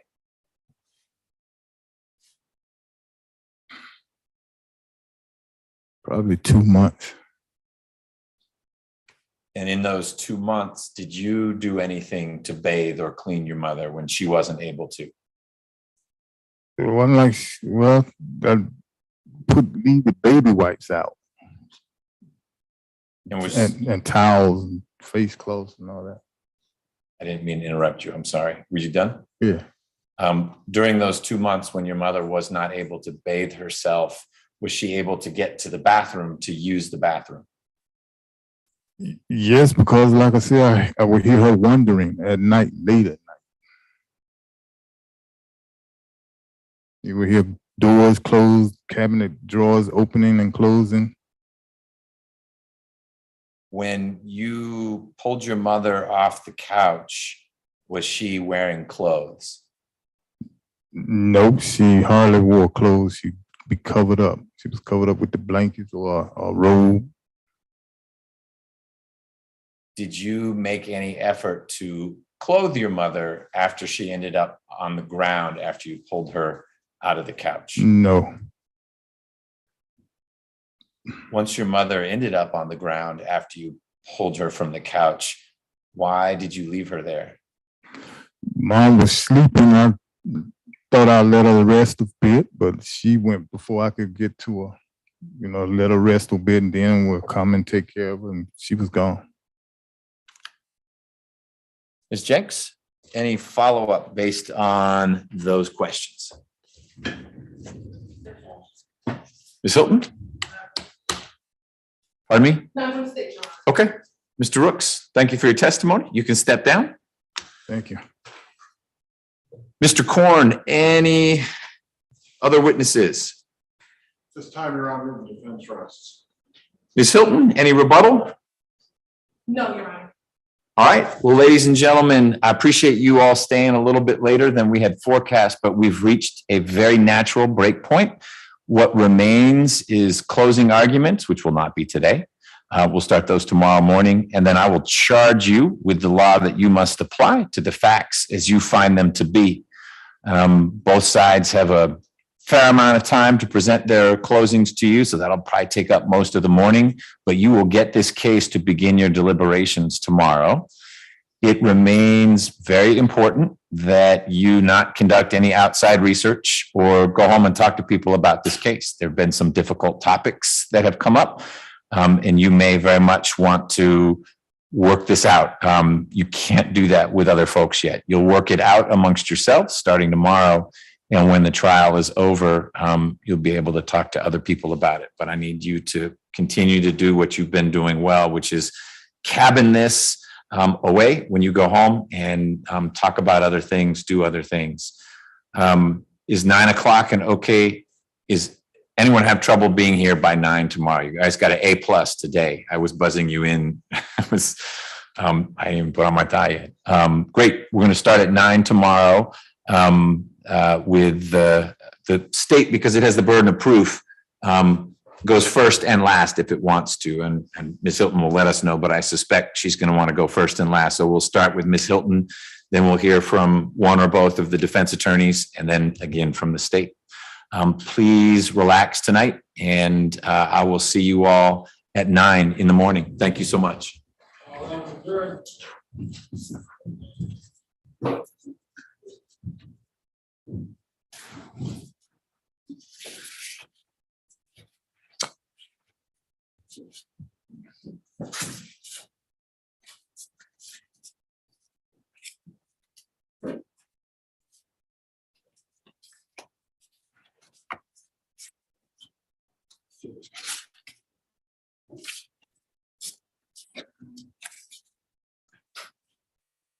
But you all can be seated. I have one thing I need to get on the record, and then let's talk a little bit about schedule for tomorrow.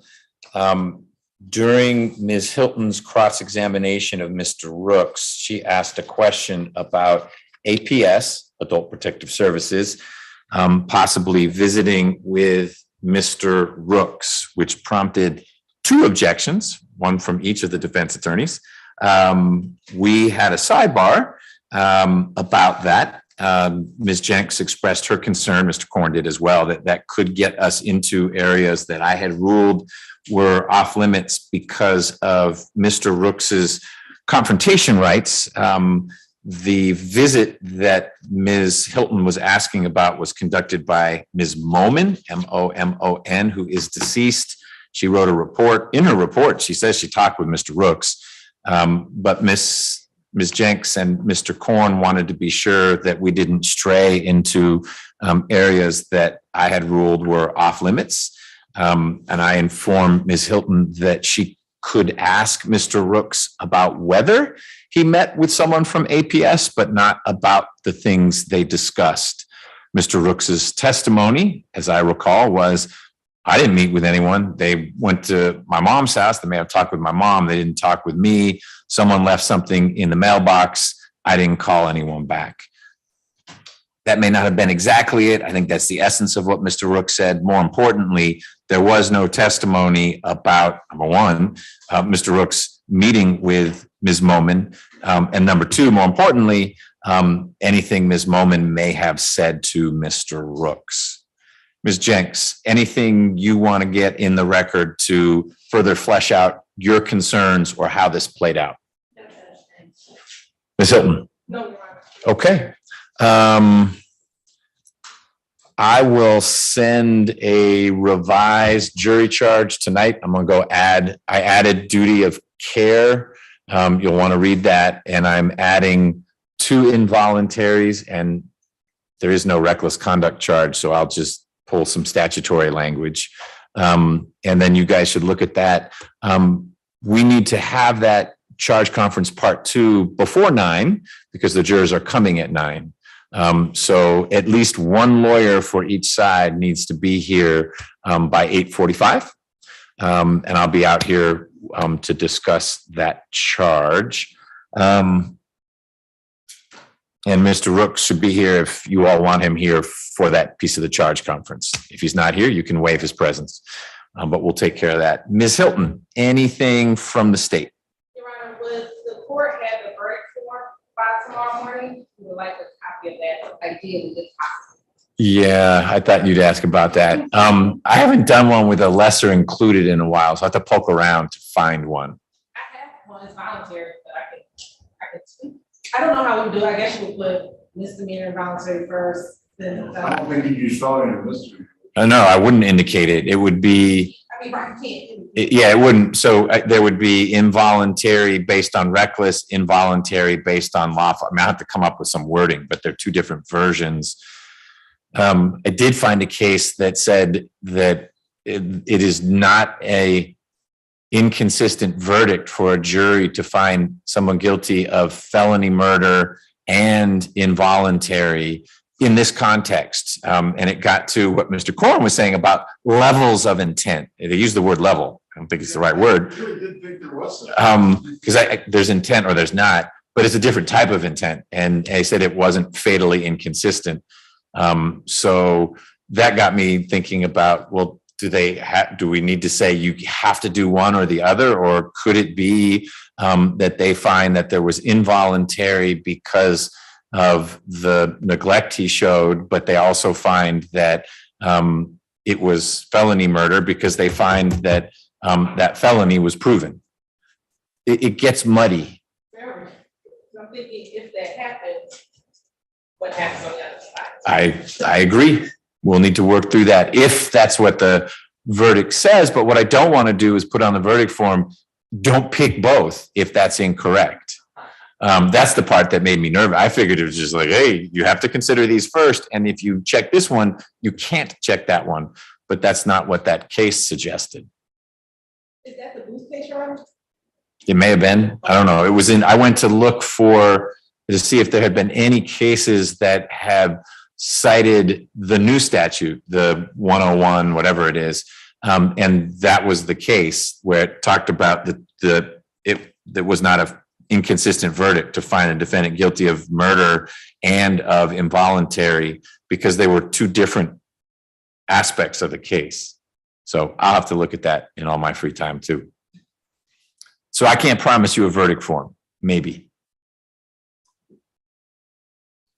Anything else from the state? Nothing else from the state, Your Honor. All right. If you're planning on playing video and whatnot, you'll need to have stuff teed up. Yeah. Mr. Korn, anything from the defense before we break? No, sir. All right. Thank you, everyone.